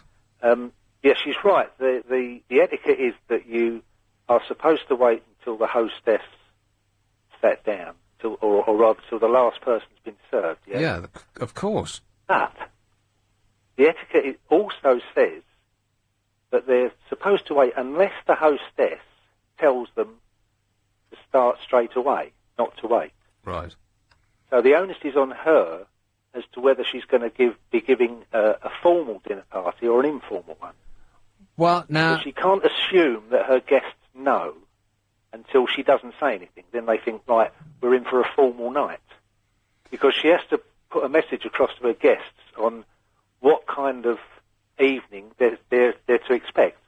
Right, a very unenjoyable one, No. I think, over at Lucy's a very place. formal one or an informal one. I disagree. Well, I shouldn't have to set that in stone. Yeah, you People are, because should... you're the hostess. No, but people should come with manners in the first place. I think they it's do. an opt-out thing. Much like the donor cards, there should be an opt-out. We should have to donate our organs unless we specifically say that we don't. Yeah. In this case, what I mean is that we should wait until the last person is served unless we're specifically told otherwise. Yes. Otherwise, yes, Yeah. exactly. But what I'm saying is, the guests, they're wrong to start without you telling them, Yeah. right? But Lucy shouldn't get wound up about the fact that they're not really following the etiquette properly. You know, that again, that's as a hostess, that's not for her to lose a rag about. You know, she should school them properly. That's her job. She's the hostess. Well, I don't actually do it. I mean, I don't say anything. You should give them a printed card of what is and is not expected of them Give during them the a course of the rule evening. book when they come Yeah. in. You could have a few printed up, and dish them out. And Maybe I could play a table manners quiz at the end of the meal. You should test Exactly. them. First question: when should you start eating? Yes. Let's ask the question to Pigface over there. And woe betide anybody who answers a question with their mouth full. Yeah. Or uses the wrong cutlery. Yeah. Yeah. And the other thing about eating up all your food at all costs. Yeah. You know, I'm sorry, but if you're having a meal and it's either badly cooked or assuming she's asked for preferences, she's are you vegetarian? Phone up for an invite. Any special request? Because you know what it's like these days. But if I'm eating a meal and I don't like it, I'm not going to sit there and force it down my throat. No, quite right. If I leave it, I leave it. Yeah. Oh dear. Again, don't get so wound up. Yeah, exactly right. Enjoy Greg. the dinner party. Yeah, you've obviously been over at Lucy's before. Oh, You couldn't force that muck down, no. And won't be there again, but Quite right too, yeah. Not All if right. you haven't finished your dinner. Thanks a lot, Greg. All right, ta-da. Yeah, you see, if you serve them muck, no wonder they can't eat it. What was the last thing you served? I can't remember now. Awful, I bet. I bet it's etched on their minds. You're so rude. Here is Oakwood. Hello, Maggie. Hi, Nick. How are you? I'm all right, thanks. Good. I was just saying something similar along the lines of the previous gentleman, but what I wanted to say was I do normally, if it's just my family here, then they will just eat as the food comes. And if I think that the food's going to get cold quickly, I'll tell them, please just go ahead. Yeah, that's different, though, isn't it? That's just because if you do that every day, then No, I'm saying manners aren't part of even it. if I'm having a dinner party, I'll say, Oh, right. please just go ahead if I think the food's going to get cold Yeah. quickly. But other than that, I expect people to wait, yeah. Yeah. But you don't want to go to Loose for dinner? Certainly not, no. You're scared of the dog, aren't you? I'm scared of being judged by my lack of manners. There'll be a test afterwards. Yeah, and what the consequences might be, you just never know. By the way, I heard you mention, about a month or so ago about the producers. The movie. The new one, yeah. With Uma Thurman. And Uma. Yeah, Mhm. yeah. And it was on Sky recently, and I watched it, and it was just so amazing. I think it's the funniest musical ever. And I've watched every time I watch it, just something more about it. So I heard you play that clip. Okie dash Loki. Okie dokie. So it just made me laugh out loud. So I had to tell you, it's brilliant. All right, thanks, Maggie. Okay. She's right. The producers, I think it's not only the funniest musical ever made, it's could be the funniest film ever made. And it gets funnier every time I watch it. And I must have seen it a half a dozen times in the last couple of months. Every time Sky plays it, in high def, baby, then I watch it again. I can't resist it. You watch the first couple of minutes, and then you can't resist but watch the whole thing again. It's just tremendous. And that, what's his name? The guy who did it? Oh, no. I can't remember. That's going to annoy me. Mel Brooks. All right. Mel Brooks is the right answer. Mel Brooks has done his best work, because, you know, you think Mel Brooks, you think Blazing Saddles, which was all right, and the original producer's film, which was okay, and then High Anxiety and stuff like that. He's always been okay. He's always sort of been a 5 or a 6 out of 10. The producers, the film, and presumably the stage play as well, which it's just a filmed representation of, that's a 9, or it could be a 10. I mean, it's just hilarious. And that he's done his absolute best work this late in his life gives us all hope, doesn't it? Yes, it does. How about Farnborough? Hello, Des. Hi, Nick. How are you doing? All right, thanks. Okay. Yeah, I was phoning up to your suggestion of or rather, Gordon Brown's suggestion of a comment for London, for England. A motto for Britain. Motto for England, yeah. Yeah. I was thinking of closed until further notice. Okay, I'll write it down. Thanks, Des. Okay. Cheers, ta-da. Okay, this thing with the motto for Britain is a bit of nonsense that's been drummed up by Gordon Brown in order to make himself seem more human. No success so far. Closed until further notice. There will be a short pause while I write it down longhand. So what we've got so far is life should mean life, which I like for a variety of reasons, because the first thing you think of is prison sentences, but then if you think more laterally, it can mean all sorts of things. Life, I don't know, I was thinking about this the other day, you know, occasionally you just, not occasionally, but you know, you sort of drift through life and you don't ever think of the end of life until maybe you hit something close to 50, when suddenly the people that you're reading who die of natural cause in a newspaper aren't that very much older than you, and you think, hang on a minute, wait a second, oh no, I'm going to die, you think. It's a possibility. It may happen to all of us. And the thing occurs to you is that this isn't a run-through. This is not a rehearsal. Now, it seemed to me, for a long period of time, that I was actually waiting for life to begin. And all the while, it was happening to me. And so this, life should mean life. If you think laterally, it should mean that your life should actually be full of life. It should be, this is it. This is not, this isn't a rehearsal. This is all you get. Lucy's on the phone for an age talking to whoever that is. They must be a very difficult customer. That took forever. Okay, here's how you do it. Hello, LBC. Are you having a go at me answering the phone? Yeah, well, you're just chatting and chatting busy. and chatting. Busy. That could be from any country. That's, tipsy, angry, cheap and lost in it. Well, that's a lot more Britain, isn't it? Yeah, but I don't like it. It's negative. I'm mad I am. That would have to be a fat, boozy bloke with his shirt off at 2 o'clock in the morning, you know, wanting to take you in a drunken embrace. I really love you. Or I imagine a geeky man in an office saying, I'm mad I am. Yeah, exactly right. Underneath a sign that says you don't have to be mad to work here, but it helps, yeah.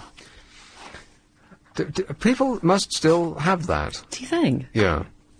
Surely not. Right next to the one that's a cartoon of people laughing hysterically that says, you want it by when? They must do.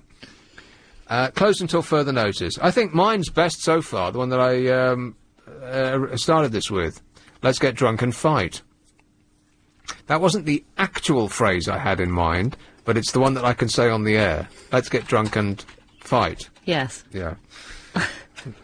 Let's get drunk and fight. Again, there's not many positives in that, apart from getting drunk. No. That's the only... Well, some people find fighting exciting. Yeah. Or the other thing that I was thinking of. Yeah. Yes. But I think that most represents Britain and how other people see us so far. It's a motto for Britain that Gordon Brown is behind, because it will give him a lot of good publicity. I don't believe for a second that they're going to actually nail a sign to every public building in the country with this motto that purportedly we, the general public, are going to decide upon. We're going to come up with it, and then a 1,000-strong citizens' summit is going to vote on which one they prefer, and that one will be the one that is nailed to the front of every public building in the land, will be inside all of our passports, and will represent the statement of values of this country. I don't believe any of this. Do you?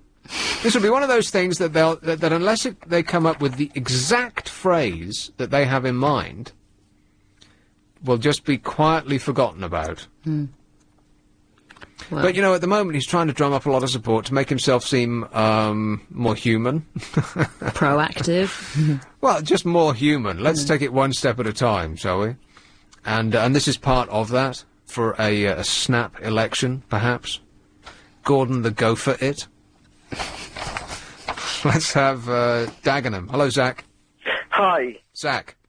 I have this story. It's about a few years back. I've seen a clip for President Bush at the table with the Queen, and everyone, stood up for the national anthem, and President Bush held his glass of wine, thinking that everyone is up for a toast, to propose a toast, and he looked around. He got embarrassed, and he looked around. No one is watching, and he slowly put his glass down, and I found that pretty funny. Didn't he elbow the Queen and wink at her? Didn't he sort of nudge her and give her a wink? Or did I dream that? When was that? Oh, I don't know. When he was hanging out with Her Madge. Yeah, must have done. Yeah. What I've seen him once, when he was in the presence of the Queen, he keeps looking down and he's confused. He doesn't know how to act in front of the Queen. Yeah, he feels like he's a bit confused. Yeah, he's an idiot. Yeah, but I found it very, very, very funny that time when he when he got confused between the national anthem and proposing a toast. Yeah. All right, thanks, Zach. No problem. Cheers, mate. Ta-da. Good night. In much the same way that when the millennium happened, the Queen, much to her obvious displeasure, had to hold hands with Tony Blair for Auld Lang Syne. And I didn't know this at the time, but everyone had their hands crossed, and the Queen didn't. And we were thinking, oh, well, the Queen's not joining in very much. She hasn't got her hands crossed. Maybe her handbag's getting in the way, or the royal bosom, or something like that. But apparently you only cross your hands at the very last chorus of Auld Lang Syne. So the Queen got it right, and Tony Blair got it wrong. But George Bush, yeah, I believe that he did actually elbow the Queen and give her a wink.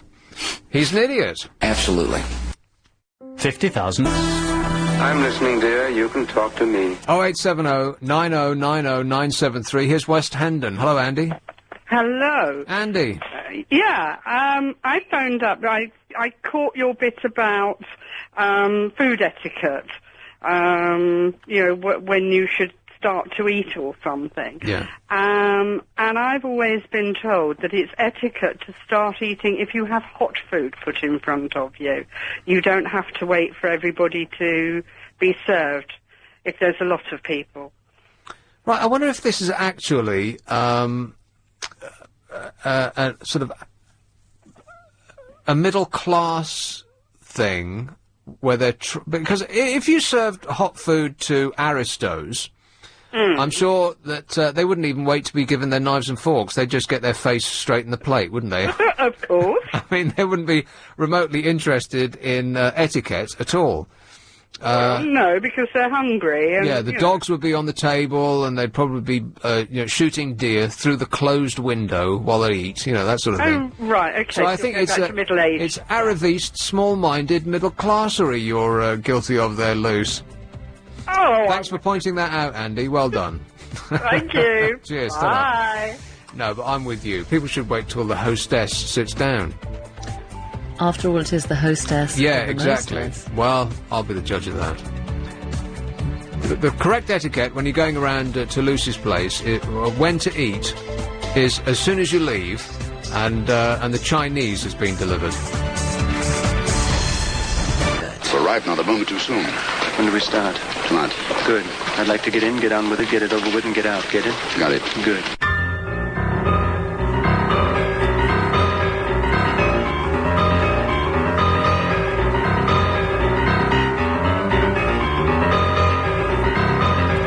So will you miss a Jose Mourinho? Oh, of course, she's yakking to someone else now. There's a lot of female columnists. I mean, all the football columnists, of course, were bemoaning the fact that Jose was going because that's one less character in the sport.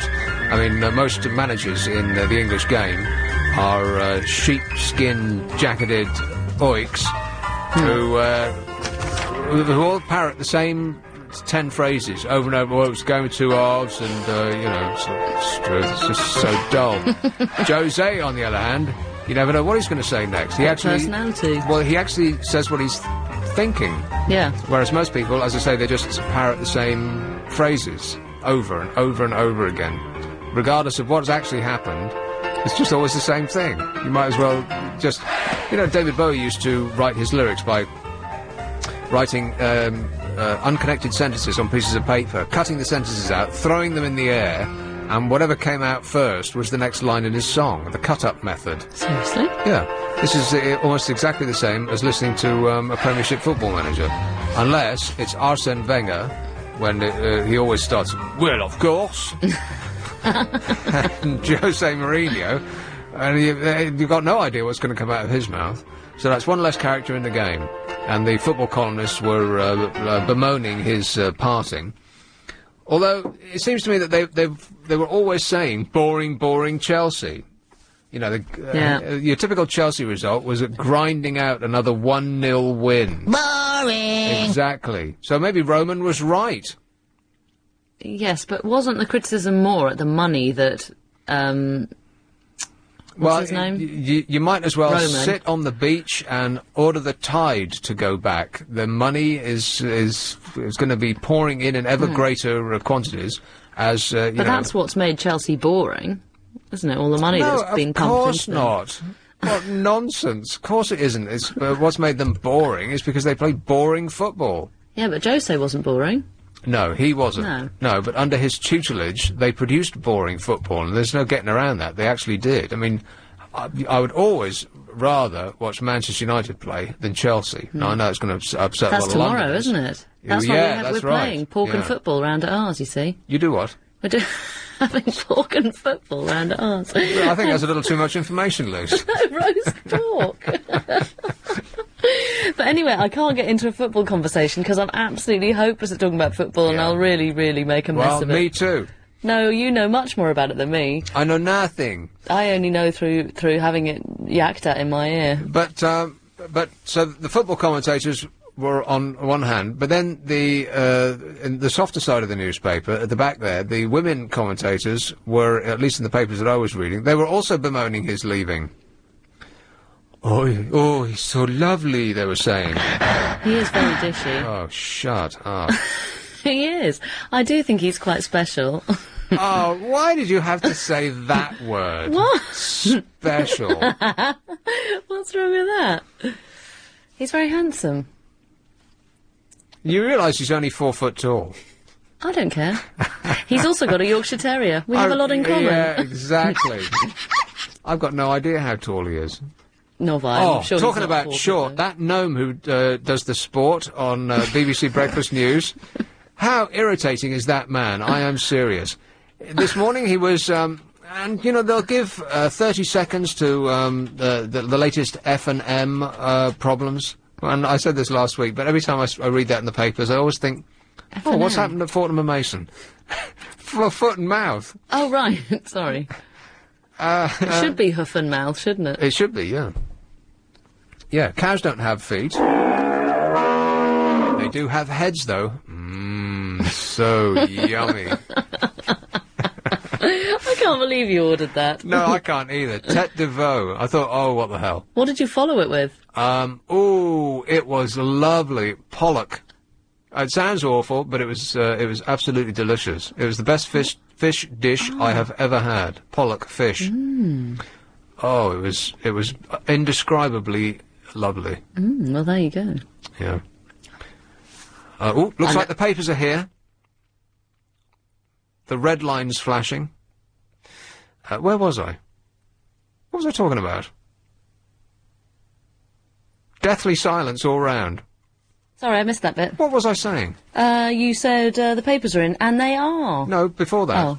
Oh. You were talking about your lovely bit of fish that you had Before with that. your brains, and then your The little... gnome! Yeah. That's right, the gnome on BBC Sports, yes. Good grief, how irritating is that man? I mean, I know he's doing it just because he's told to do it. He doesn't actually have any control over it, but he's a willing sinner. And as I said, they'll have 30 seconds on the F&M thing. They'll have 20 seconds on, well, a little longer than that on the latest Madeline news, of which there is none, by the way, but it doesn't stop them going on and on and on about it. And then they had this guy, I kid you not, for 5 minutes. He was much longer than any other news story. As though we're watching Blue Peter. This is the news programme on the BBC, and I know I fulminate about this on a regular basis, but someone's got to tell them. They had him dressed up in all-weather gear and enjoying a boat ride with some women fast boat drivers, as though it were a sport. Driving a boat is not a sport. If you can do it sitting down, it's not a sport, it's a pastime. I don't care how fast you're going. That's true. That's a good indication of what is and is not a sport. Two things that discount it from being a sport. If you can do it sitting down, and if you can do it at the highest level while also being fat. Yeah. If either of those two are can correctly describe what you're doing, you're not doing a sport. Well, if it doesn't get your heart going, surely that's all that you need to do. Well, my heart's going right now. This isn't a sport. I mean proper, cardiovascular. Yeah. But I'm not kidding, they had him on for 5 minutes just riding in a boat because they thought it would be, amusing, entertaining, what? And they do this with this guy all the time. Stop doing it. Maybe he's like the Office... He's like the new John Noakes. This, which may or may not be true, but stick him on Blue Peter if that's what you're going to do with him. It doesn't belong on the news. Just tell us the news. Stop trying to be a comedy show at the same time. Maybe you should write in. Well, it's come to the point that, like I said the other week, I've started to watch Al Jazeera television, which actually is very good. I mean, you think that it would all be terrorists shouting about death to America, but it's not like that at all. It's a very sober and proper news channel.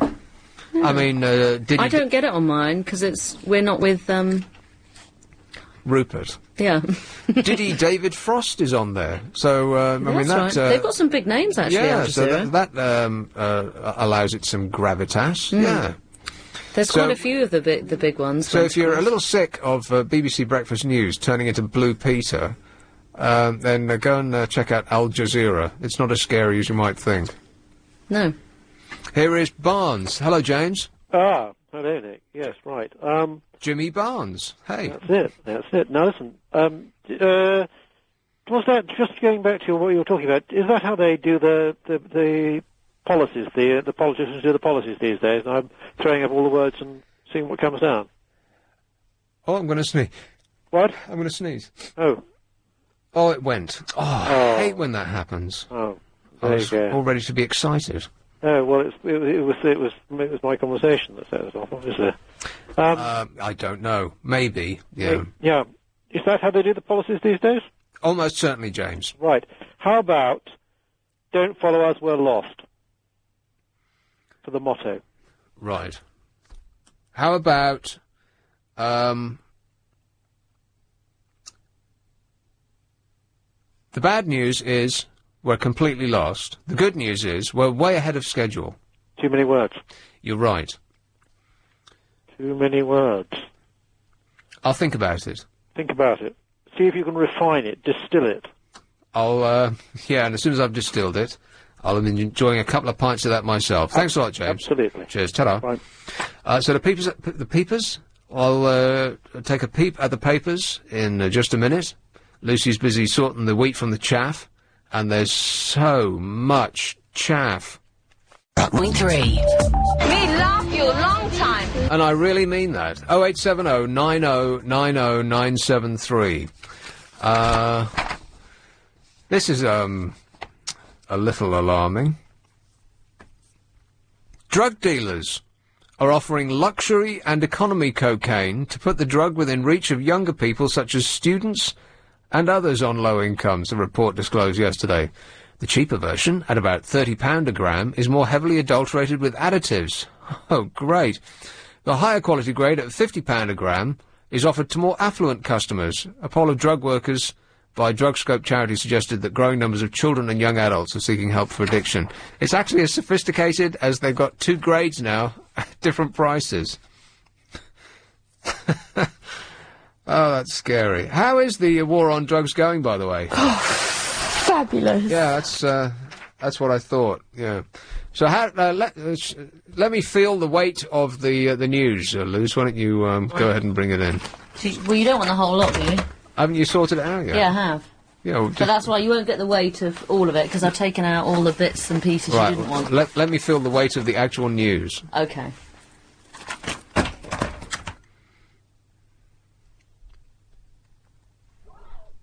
Take as long as you like. It's a live show.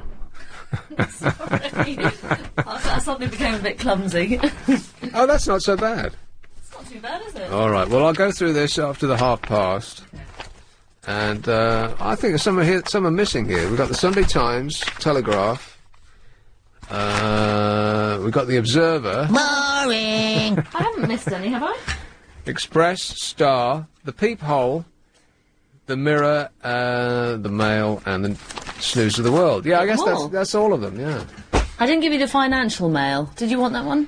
Well, perhaps the Financial Mail. Yeah, I think it was the Financial Mail or Financial something. Well, that would be a supplement from the Mail, surely. Yeah. There is no Financial Sunday Financial paper. News, no. There? Would you want it anyway? Well, it might be exciting now. Ordinarily, I would say no. I've started to look through the financial section of the newspapers. Not that I've got any money with which to invest, but Did you find it interesting to read? No. I honestly couldn't imagine reading anything more boring than that. Well, it does give you an insight into high street names. You know, you think they're all doing super fantastically, and actually some of them are really totally screwed. Really? And you only get to find that out when you read the pink papers. See, you're making it sound exciting already. Yeah, I know. It isn't. It really isn't. Often they'll have a joke on the back page, which will amount to someone having shown up in morning dress when they really were only supposed to have a, dinner jacket. But it's just really dull. When you said a break at 29:45... That'll be the news. Okay. Let's have... oh, no. I need to call him. Okay. Well, you take your time, Luz. Well, it's hard to do both. I'll just sit here and whistle, shall I? Okay. You're doing a super bang-up job. Girls hate gadgets. Apparently. Women who prefer shopping for gadgets rather than bags may be put off by... What do you think I'm going to say? Can you just repeat that bit very quickly for me? Oh, sure, yeah, why not? I'm very sorry, I was just on a call. Can I point you to our excellent podcast service? You can hear it all again. Sure. I'll just go and get in now. Yeah, it's lbc.co.uk/LBC+. Orky/Docky. Women who prefer shopping for gadgets rather than bags may be put off by... When you think about going shopping for gadgets, what puts you off? The instruction manual. No. Technology itself. No. Actually, money. This is unfair, because there is no incorrect answer to what you're saying, because I'm asking you for your opinion. But you're still getting it wrong. No. Should it be more obvious? Sneering male shop assistants. Really? Male assistants' unhelpful behaviour in electronic shops could be costing up to £600 million in lost consumer sales in the sector every year. See, this is the sort of thing that you get from the financial section. I don't think that's true. Women told researchers from Saatchi & Saatchi that they often walked out of shops without buying anything because of the overpowering, strong scent of a man.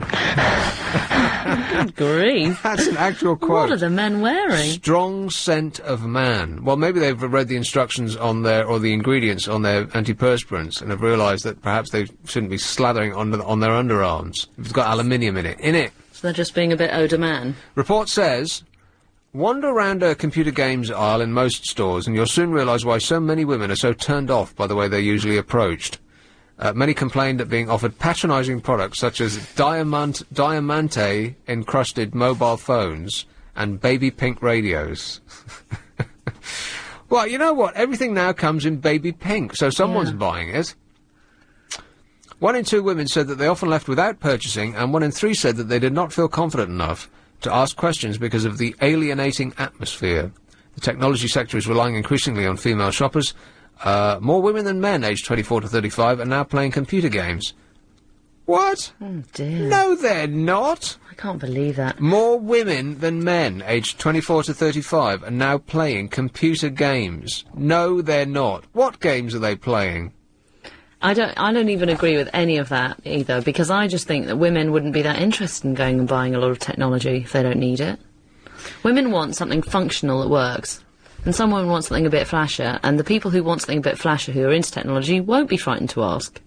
I think that we've actually lost our minds in this country and in every other country in the Western world, because, and I think that that Steve Jobs has got a lot to answer for. Not Steve Jobs, Michael Ives. Is that the chap that designs? I believe that's the English. He's English. Designer who is behind the iconic iPod. Oh, right, okay. He's the fella. I think it's Michael Ives. Okay. He's got a lot to answer for, because they keep releasing these products that are completely unnecessary. We don't need them. Our every walking step does not need musical accompaniment. Am I right? You are right. And yet, everyone in the tube, everyone that you look at has got headphones in their ears. Why? 10 years ago, it wasn't the case. Why do you need musical accompaniment to sit on the tube? I mean, what happened to crosswords? What happened to reading the newspaper? I mean, they give those things away, those free sheets that they throw at you and are then thrown on the ground. Forests are cut down just so that they can print more adverts. And then they're picked up at the end of every tube line, put into bins, and then you can pick up a brand new copy. Right. It's ridiculous. I hate that. Yeah. So they're producing all of these things, which many people have told me, not necessarily the iPods, but MP3 players in general, last 1 year and 1 month. That is 1 month longer than the guarantee. I mean, they have. Is that really true? I've heard it from so many people. If you look on the World Wide Wait now, length of time an MP3 player lasts, and that generally seems to be. Yeah, there'll be 10 million pages of complaints. That you're forced into buying a new one. It's a fashion object, just like fashion itself. It has. What's the word? Begins with D. A built-in obsolescence. Obsolescence doesn't begin with D. It has built-in obsolescence, just like fashion itself. What you buy now looks great for 6 months, and then you have to throw it away, otherwise you look like a fool. That's what that whole fast fashion thing is all about. Yeah. I think that's true of everything. My friend and I said this the other day, that our parents kept their kettle for nearly all of our upbringing. Yeah. And I bought quite a nice kettle a while ago, and it died within a year, and I bet we spent more money on that kettle than my parents spent on theirs, relatively. My parents still have the same cutlery, the same butter dish, the same everything that I can remember as a child. Most of their stuff is older than me. And they fix it and repair things, whereas we just go, oh, I've got a few chips in that. Well, they don't usually need repairing. They last forever. It's the stuff that they produce now is only made to last for a year. Built-in obsolescence, as I said. And they're producing things that nobody needs. Nobody in their right mind needs to have a tune accompany their walk to work, do they? course not. That's ludicrous. And yet, this Michael Ives, this genius designer, keeps producing all of these things, and I'm guilty of it myself. I was in the Apple shop the other day, fingering their products, and the only reason that I didn't come out with like heavily laden was because they'd sold out. Really? Yes. Oh, so you're a sucker too. Completely, yes. I don't need them, I would never use it, and yet I want it anyway. And there's no end to things like that now. As I said, we've lost our minds. And it's, I suppose it's what they call retail therapy. Our lives are so vacuous and empty, Lucy, that we crave these... Don't say Lucy. These shiny objects I am not into gadgets with at buttons all. on them in order to make ourselves feel whole and complete and worthy and worthwhile, as though that what we're doing is actually, positive. It's not. Get a book. I mean, I can't remember the last time I read a book. But at least I do crosswords now. Yes, that's very good. Yeah. Well, I don't care about all this technology stuff, and every time I have to have a phone upgrade, they say to me, now, what are the functions that you need most on your phone? And I go, to call and text, maybe? They go, yeah, but any of the, You need a video other player and a phone and an MP3 player and all this, and I'm like, whatever the hell Bluetooth is, and a diary and an alarm and all of that stuff. Do you use the never internet use. a lot on your phone? I have no idea how to do that. Who does? Who can be bothered? Exactly. I've got everyone that I know uses a computer at work. Why do you need to use the internet on your phone? The only extra added attraction that I would seek if I ever bought a new mobile phone, and I suspect that I'll never get around to it because my current mobile phone will kill me. Oh, yeah. Is a sat-nav. Now, I could genuinely use that.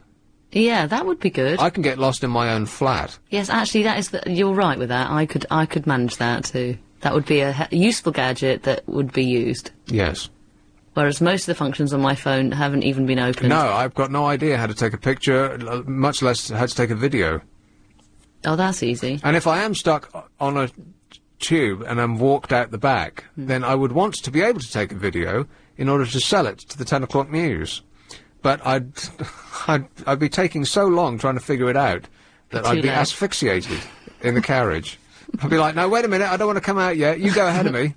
I'm trying to figure out my phone. Hang on a second, I'm about to get an exclusive. Exactly. Kaboom. Surbiton, hello, Oscar. Hello, Nick. Oscar. Hi there. A quick round of applause for, once again, you're getting it bang right on the head there with what it's all about, this sort of fascination with gadgetry and the need for this constant kind of stimulation of the nerves and all the senses that people feel a desperate need for. Yeah. Because of the vacuousness of their minds and the emptiness of their souls. It's like a constant craving, isn't it? It is. Stimulate me, for goodness sake. Exactly. So that I don't ever have to, even for a split second, actually look at myself and realise what a vacuous, empty... Or even worse, look at your fellow passenger. As long as you can insulate yourself, which is how society seems to be becoming more and more, rather than go out and meet friends, people have 10 million different pseudo-friends on My Face Facebook, or whatever the hell that site's called now. They're not actually your friends, but that's how they're written on that site. So people don't know anybody anymore. They're just typing. Nobody meets anyone anymore. We're just sitting there like secretaries, typing away, like that. Yeah, just sort of nothing, empty-headed people desperately trying to find some fake way of making themselves believe that they are somebody or something. And but as long as you've got a new little lozenge-shaped thing that produces music, that's got a little screen on it that does functions and things like that, and as long as it's new and it comes in different colours, and then suddenly our life is worthwhile again. You're right, they've gone completely bonkers. You see them walking down the streets with their thumbs sort of pressing. They've got the things up in front of their nose and pressing these little buttons with their thumbs, and they're just like that all the time. What kind of monsters have we become? But I want one. But that's the crazy thing. I know it's ridiculous, but I want one anyway. Yeah. And I'd never use it. I mean, I might as well just buy it and not take it out of the box. Well, I'm quite good at resisting those temptations. I did buy myself a digital camera about a year and a half ago, but I haven't really used it, so I suppose I did that. But you're guilty too. Yeah, well, I thought I might have had a use for it, taking a few pictures of a few things, but I haven't sort of got that much use out of it. Oh, yeah. Photographs. No, not that. But it sort of ties in with what I was going to say. You were talking about a motto for your friend Darth. Oh, yeah. He wants to do a motto for the United Kingdom or for Great Britain or Yes. something. I was going to suggest one. Were you saying you wanted to restrict it to 5 words? Well, I think it's 5 or 6 words. Yeah, we can do it in 5 with an apostrophe. Go on. I think, and write this down longhand because this is going to be the winner. Go ahead. Okay. We are not what we were. And of course, you could take that as being a positive. For those who want to take that as being a positive, you could look back in history and look at some of the bad things that we did as a nation. Right. And say we don't do that anymore. But of course, the more realistic among us will look at a phrase like that and realise that it's actually quite good in the sense that it encapsulates the fact that we've all gone completely berserk right now. Well, I've written it down, Oscar. Well done. Thanks a lot, mate. All right. Okay. It's close to nostalgia ain't what it used to be. Abbot. Well, let's get back to it. First of all, I should thank someone called Neil Bukatz, who sent me a present. I got a present, Luce. Ooh, what did you get? I never get presents. Yes, you do. When? I've bought you presents. Oh, yeah, well, that doesn't count. Oh, that's charming. I do like that present, by the way. It was a T-shirt. On the front it says, "Why am I always so right about everything?" Something like that. Yeah, something like that. And on the back, my favourite, in big letters, in like 1970s font, it says... Be polite! Be polite. We should get T-shirts made up that just say "Be polite" on the back. Yeah, that's almost enough, isn't it? Yeah, be And polite on the front, and I'll on the back... wear it on dinner party nights. On the back, or I'll kill you. Very good. On dinner party nights, yeah, like I said, I'm busy. I can't come, I won't come. Stop asking. You're going to miss the pork and football. It's a, pork and football. That's just, that's really, there's something really disturbing about that. Is that what you're calling it? The pork and football party? It's pork and football day tomorrow. What time is kick-off? 4 o'clock. Right. Pork will be after the football. It's a ball finder. I wonder if this actually works. You know, I was bemoaning the fact that every time I, oh look, it's the only time you've been interested. Oh look, what's he got? Now you're sitting up. Both of you rose as though you were on a lift. Ta-da! So you're sitting back slumped during the course of the show, and now I've got a present. It's like, oh, what is it? What is it? It's a ball finder for golf. You know, I was like banging on about how dreadful it is that you can't find yours. Yeah. Someone's actually bought it for you. Well, either that or they're part of the company that makes it. How jolly kind. I know. I wonder if it works. Gosh, that's nice. Have you written them a thank you letter? No. That's always good to write a thank you letter. It's polite. Yeah. Yeah. So I will try that, as long as I can... presumably you have to know more or less where the ball is. How does it tag it? I've no idea. Oh. Did you not read... I haven't opened it yet. I'll read the instructions on the course, and then shout at it when it doesn't... Where are you? It doesn't work, yeah. I'm over here. But I can lose, I can lose golf balls off the tee. It can take me 5 or 6 shots to get off the tee. Oh. Particularly if I'm by water. Do you think you should be playing golf? Maybe that's the key, yeah. Maybe it's not your sport. Right, The Observer. They're giving away a new food book. Like, anybody needs another one of those. Lucy's very excited. Of course. Miliband says, we want 10 more years of power. An audacious plan to guarantee Labour at least another decade in power will be at the heart of Gordon Brown's first party conference as leader, which will open today with a new... so they're having their conference. It's political conference season. Boring! How exciting. So that's the thing there. NHS facing a £4.5 billion compensation bill over... That's not a happy story. I'm not going to go inside the Observer, because, you know, seriously, who can be bothered?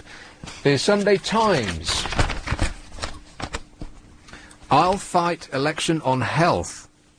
Oh, good luck with that, mate. Northern Rock still lending recklessly, it says. Revealed, chemists sell supercharged Viagra. The Chinese factory supplying fake medicinal drugs has been exposed for providing dangerously powerful Viagra to British chemists. Oh dear. What happens?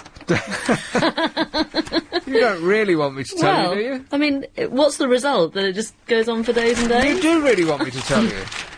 And then inside, it's the usual... I can imagine people being quite happy about that. You just won't let it go, will you? Sorry, I'll stop now. Sunday Telegraph. Brown, stop our teenage drinking. Guidance for parents on alcohol at home. Gordon Brown will unveil a crackdown on teenage alcohol abuse this week in an attempt to end the excessive drinking culture among young people. Booze. Carol. He will use Labour's annual conference, which begins in Bournemouth today, to unveil policies he believes will capture support from blah, blah, blah, so on and so forth. That's He's never trying going to work. everything, isn't he? Seriously, it is, yeah. So maybe we And need so to put far, signs... as a country, we're swallowing it whole. The brown bounce continues, unabated. They're never going to stop us, as a nation, abusing alcohol. It's in our bloodstream. We're always going to do it, and there's nothing you can do about it, at all. Other countries introduced children to alcohol gradually. You go to a family sit-down dinner. Well, that's the other key as well. People have sit-down dinners in other countries, like Italy and France and so on. They have kids at the table drinking watered-down wine. At a very early age. If you want to drink at a very early age in this country, then you do what all the other kids do, and you take a bottle of cider to the park. But first of all, you've eaten your dinner on your lap, and... Yeah. Not as a family, and scored some of that, the cheap cocaine at the school gates. Yeah. BBC staff in uproar over TV cheating fiasco. A senior BBC exec... hey, you know what was on yesterday evening it was now? All this talk about cutting back at the BBC. They had the silliest thing I've ever seen in my life. It was a who's the best Elvis impersonator contest. Oh, yeah. Did that involve a phone-in vote? I don't wouldn't know. be surprised. I am actually staggered. Can you believe it? That was on BBC One. Well, I wondered if you'd seen the BBC News were covering it a lot. What? As well, yes, they were. And they had a reporter going out to meet in the sort of studios beforehand to meet all the different Elvises. And they were all sort of categorised into their areas of Elvis's life. Went from young to being in the army to, you know... When you say the news, what it do wasn't you mean? like a... They said, it was all you of mean their the stories. The rolling news or Yeah, the 6 o'clock news? It was, On BBC One? Yeah, it was on BBC One. You're kidding me. I'm not kidding you. I'm not kidding you. It might have been BBC London, but I'm sure... I don't care. Yeah. I am staggered. It was on the news. Are you staggered? Well, I found it all a bit ridiculous. A bit ridiculous? That's just- putting it mildly. I just can't believe There what's wasn't happening. any, what was so weird about it, though, is there was nothing really to say about it. You know, this guy was there with all these, like, you know, all different people dressed up as Elvis, with nothing going on, really. They all just thought they were great impersonators, so there's nothing to say about it. That's it. And Brilliant. that constitutes your top evening entertainment. We hope you enjoy it because you've paid for it. A senior BBC executive was under pressure to quit last night after being criticised by some of the corporating up on the by Chelsea Harbour. Yes, he said in an interview. I was going to do French. I can't really do his thing. It's so strange. If you want to see me, at the end of this press scrum, he said, "Well, if you want to see me, I'm running here every day. So it's like come over to my place. Hey, everyone should come over to my place." The Mail. Here's a picture of Britney crying. Britney weeps on a visit to her lawyer in Los Angeles this weekend. Former bodyguard has told how he fears the singer is so mentally unstable and immature that she cannot look after her own children. Well, that sounds about right. I mean, after what we've been seeing lately. Poor dear. She's only, she only earns £300,000 a month. Oh, dear. That sounds awful. Poor babe. What is it about these people when they get rich? They just can't handle it anymore. I don't understand. I mean, presumably she was fine. We'd be willing to take some of that money off her. Yeah, absolutely, yeah. And when people win the lottery as well, oh, my life was so great before I won the lottery. It's been one giant misery ever since. I mean, I know that money doesn't automatically bring happiness, but surely it removes many causes of misery. Yeah, I would have thought so. It wouldn't add to the misery, It surely. removes a huge pile of stress. Yeah, exactly. The stress of... Everybody worries about money, on the whole. Of not being able to... Of having to avoid certain aisles in the supermarket, for instance. Having to worry about whether you can afford orange juice, whether you can afford your electricity bill, if you fall ill, whether you can afford to jump the NHS queue, and so on. Yeah. And I know that that rich people aren't necessarily happier. It's just that they have more insignificant things to moan about. That's the key, isn't it? I mean, if you're one of the people that moans, then being rich isn't going to make the slightest bit of difference. You'll just be moaning about different things. Maybe they feel they have to moan. But it's better to moan about the gardener not not working hard than the roof's leaking and I can't afford to pay the gas bill. Yeah. But it doesn't seem to make any difference. As soon as you become rich and famous, everyone seems to fall off their trolley. And inside the Mail on Sunday is the usual litany of misery and woe. I won't go any further. I went a few pages too far in, and I had to back away. It started to make you feel a little bit... Yeah, it did, yeah. Edgy. The Sunday Express, giving away a car, and the Madeline mystery continues. That story keeps going on. There's Britney Spears crying again, looking puffy and crying. And onwards, Express. Is her hair growing now, Britney's? Yes, it's longer than it used to be. Who buys the Express, by the way? What is the profile of the person who... Because I know who buys the Mail. It's the wives of the people that are running the country. Isn't that right? Well, with the people who buy the Telegraph are the people who are actually running the country. Right. You know, the financiers, the people with all the money. Mm. The people who buy the Guardian are the people who are running the council. Yeah. The people who buy the Mail are the wives of the people, wives of the men who read the Telegraph. Yes. But who buys the Express? Maybe someone... Are you just making it up off the top of your head? No, slightly unless more you know. down market than the wives who read the Mail. Right. No? People who are... so. The less... If we're going for ABC Ones for the Daily Mail, ABC Ones 40 plus, yeah? Or 35 plus women. The less angry women of the men that are running the country, because the Daily... BCDs, The I'd Mail say. always seems to be furious. The Express, not so much. Of all the newspapers, the Star has had the best year, I think. Has it? Yeah, they've really piled on the listeners as a percentage of their audience. I think they've had the best year of any newspaper. The Sun's slipped. I think all the red tops have slipped, apart from the Star, which has gone ever upwards. Wow. But then that's from a small base. You know, a large percentage increase can look good unless you read actually how many numbers have bought it. Anyway, it's just the red tops to go. The Mirror, the News of the World, the Peephole and the Star. So we'll see what they've got in store for us when we come back. The Treasure 7.3. Do you mind if I say a few words? Thank you. Okay, the Sunday Mirror. It's Maddie on the front page with Mourinho. Maybe I'll buy the club with my payoff, he says. Well, not Chelsea, he won't. He only got... Only. Listen to me. I started the sentence that's going to finish £12 million with the words, he only got. Isn't that irritating? Here's Britney, crying, again, not looking her best, meltdown at singer's first drugs check. The nice man on the news mentioned this as well. Noel Gallagher is dad, and he's called his new son Donovan. You wouldn't think that Noel Gallagher would go with such a hippie name like Donovan, would you?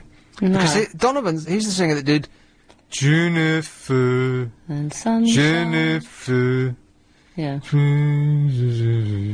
He was in not that long ago for Steve Allen. Oh, like I said, he's great. I've always said so. He did the cider ad, didn't he, as well? What cider ad? Sunshine came softly on my window, you know. That wasn't a cider ad, that was a tune. Yeah, but it's his music. They use that in a cider ad? Yeah. Can you believe that cider has... simply because they showed it over ice, it's totally transformed that business from being a moribund end of the alcohol industry. I'm the only person that's drunk cider over the last 20 years, and as I've said before, every time I say, in a round, they say, right, it's pint of lager, pint of lager, pint of lager, and what do you want, Nick? A pint of cider, please. Cider? What do you want to drink that for? And I'll have it with 2 cubes of ice. Yeah, but Thank just you. because they said, oh, hang on a minute, let's have it over ice, and then suddenly everybody thought, oh, yeah, that's right, we'll drink that then. Amazing. But in much the same way that the Star has had a fantastic year, cider, more cider now is sold than ale. And that's an actual fact. You can write that down. Exclusive. Inside Cowell's Camp X-Ray. They've hired this, well, what looks like a small palace in Oxford for their little show. Prefects in black shirts shouted at us. Black shirts? No. Why would they be in black shirts? We were banned from using toilets, they say. So presumably this X Factor mess, which I've avoided this year, I'm weaning myself off rubbish. I've actually weaned myself off shop coffee. Have you? Yeah. Because I make my, I take a homemade sandwich into work, you know, at the other place. Rock and roll! Whereas I used to buy... Used to buy one? Yeah. And I used to buy a mocha to go with it. And Right. if you add up the amount of money that you're wasting on all of that stuff, it's gigantic. Yeah, I mean, it if you is. go to work every day, which I don't, but if you did, just imagine that you did. It's huge. So yeah, I weaned myself off it, and you know what? All you need to do is you go to work, and most works will provide instant coffee. Yeah, they do. So you can have For that. which you need milk. So they will buy milk, and all you need is a cup of milk with your sandwich, and then you make yourself an instant coffee afterwards, and you've just had exactly the same thing as buying a mocha for £2 in a shop. It's just it's just a cup of flavoured It's not milk. not as nice coffee, is it? Well, if you take the coffee part out of the stuff that you buy in a coffee shop, it's almost against the Trade Descriptions Act to call it coffee. It's brown and it's warm right enough. It depends. But Italians would not call it coffee. Anyway, a shell-shocked 79-year-old has revealed how contestants at Simon Cowell's X Factor boot camp were bullied and subjected to hours of mental torture, in much the same way as the audience is. On the TV show's judges, on TV, the show's judges promised pop wannabes a fun-packed experience as they chased dreams of stardom. But now furious contestants, including pensioner Dr. Joy, have broken the show's code of silence to reveal the true story of life behind the scenes. Have you been watching this mess this year? No. Good for you. They told how tempers became so stretched at the hotel, an hotel, where ITV put up the 250 hopefuls. Blimey, that's some bill. That is, isn't it? The one furious woman broke into Simon Cowell's suite to complain. The angry mum of a 14-year-old girl Cowell had reduced to tears burst into his room at Haythrop Park Hotel in Oxfordshire and confronted the terrified judge and producer, who promptly locked himself in the bathroom. Now the Sunday Mirror can reveal further astonishing secrets from inside the X Factor boot camp, where 50 black-shirted prefects patrol the hotel, barking orders at frightened contestants. Hopefuls staged a protest after being denied food and drinks, and being banned from using the toilet or going outside. Joy feared that she would suffer a heart attack when she and the others were deliberately woken at 3 a.m. after just 2 hours' sleep. Ah. Well, it serves you all right for going into this thing in the first place. Why did he get them up at 3 in the morning? I've no idea. They all call him the Führer, Simon. It's such a fix, we know who will win, they say. Have they said? Well, what, do you want me to read the whole thing? No. Who will win? I wouldn't know anyway, because I don't follow it, so it would be, wouldn't mean anything to us at all. It doesn't matter who will win. Who won last year? Dunno. Who won the year before? Dunno. No one has any idea. I know Michelle McManus won it once, and so did Will Young. Yeah, but that's all we can remember. Yeah. And only one of them has ever troubled us since. Although I did see a picture of Michelle McManus bending over in a swimming attire, ankle deep in the sea. Was that shortly after she won? No, it was a long time afterwards, so there was no justification for printing it, other than... ridicule. Yeah, other than encouraging us to point and laugh. And I'm sorry, but that's just not funny. Abbott. Who's coming next, by the way? Anthony Davis. Anthony Davis, in after the new news at 1 o'clock. Right, here's the news of the world. Front page, Britney Spears is pretty much the only news as far as the tabs are considered today. Britney laid bare. Fanar. Do we care about her that much in this country? I don't really understand.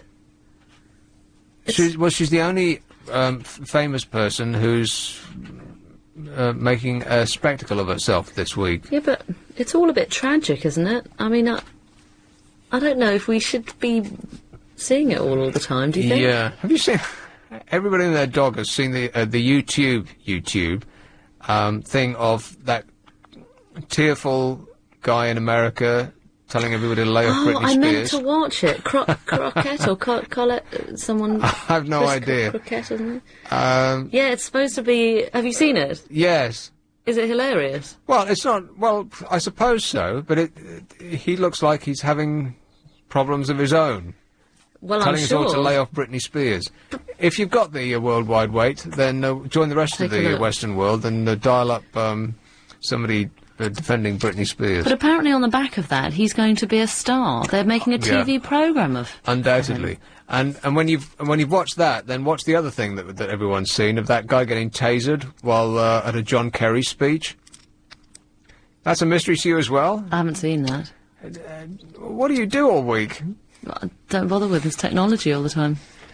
At a John Kerry speech, which at the best of times would be considered... Boring! A guy gets up and asks a question. Apparently he's a serial prankster, and his question goes on and on and on, and he gives about 3 different questions, and lots of corollaries, and he never actually gives John Kerry a chance to answer, and people get bored of this, and the police, the campus security move in, to which he is outraged, and resists arrest. I don't know if they're trying to arrest him, they're just trying to escort him out, and he resisted.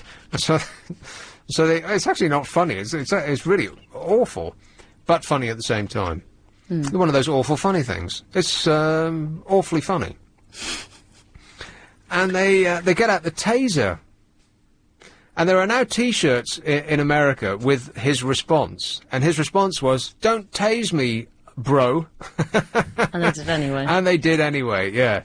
To much screaming all round, yeah. So that's another YouTube thing, which will have 10 million views when you see it next. Anyway, it's Britney Spears, Bubba bigamy, Chanel 2-timed Ziggy with Billy. This is the news of the world. I really don't know who Chanel, Ziggy or Billy are, so that's not very interesting. Then we've got 4 pages of Britney, followed by Kate Middleton. You know who Kate Middleton is, right? Yeah. She's going out with Prince William, and she's concerned about becoming the Queen, which is a possibility, apparently. Right. And the headline, of course, is Kate's getting the willies. Oh, dear. They sit around tables and just think this stuff up. It's a job to them.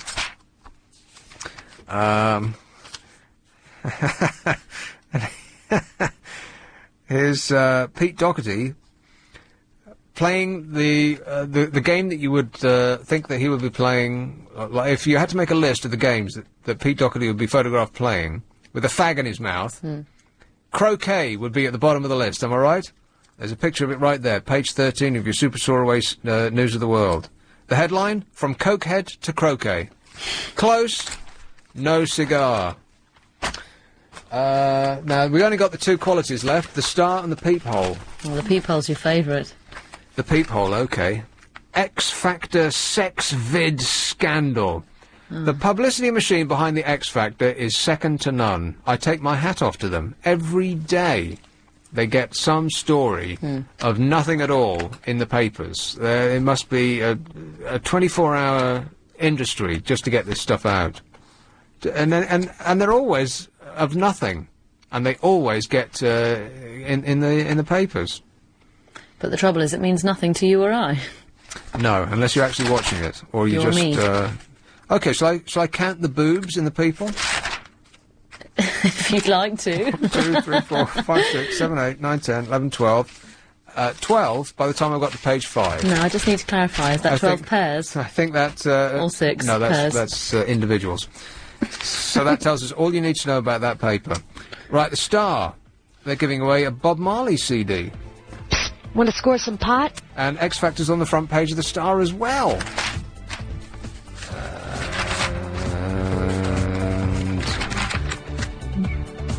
Blazing, rousing, X Factor boot camp. Prince Charles proved he's a real dope when he visited Britain's only public garden allowed to grow cannabis. And the headline, His Royal Highness. Get it? I'm Nick Abbott. I'm going to be back for Ian tomorrow at 10. Ta-ta.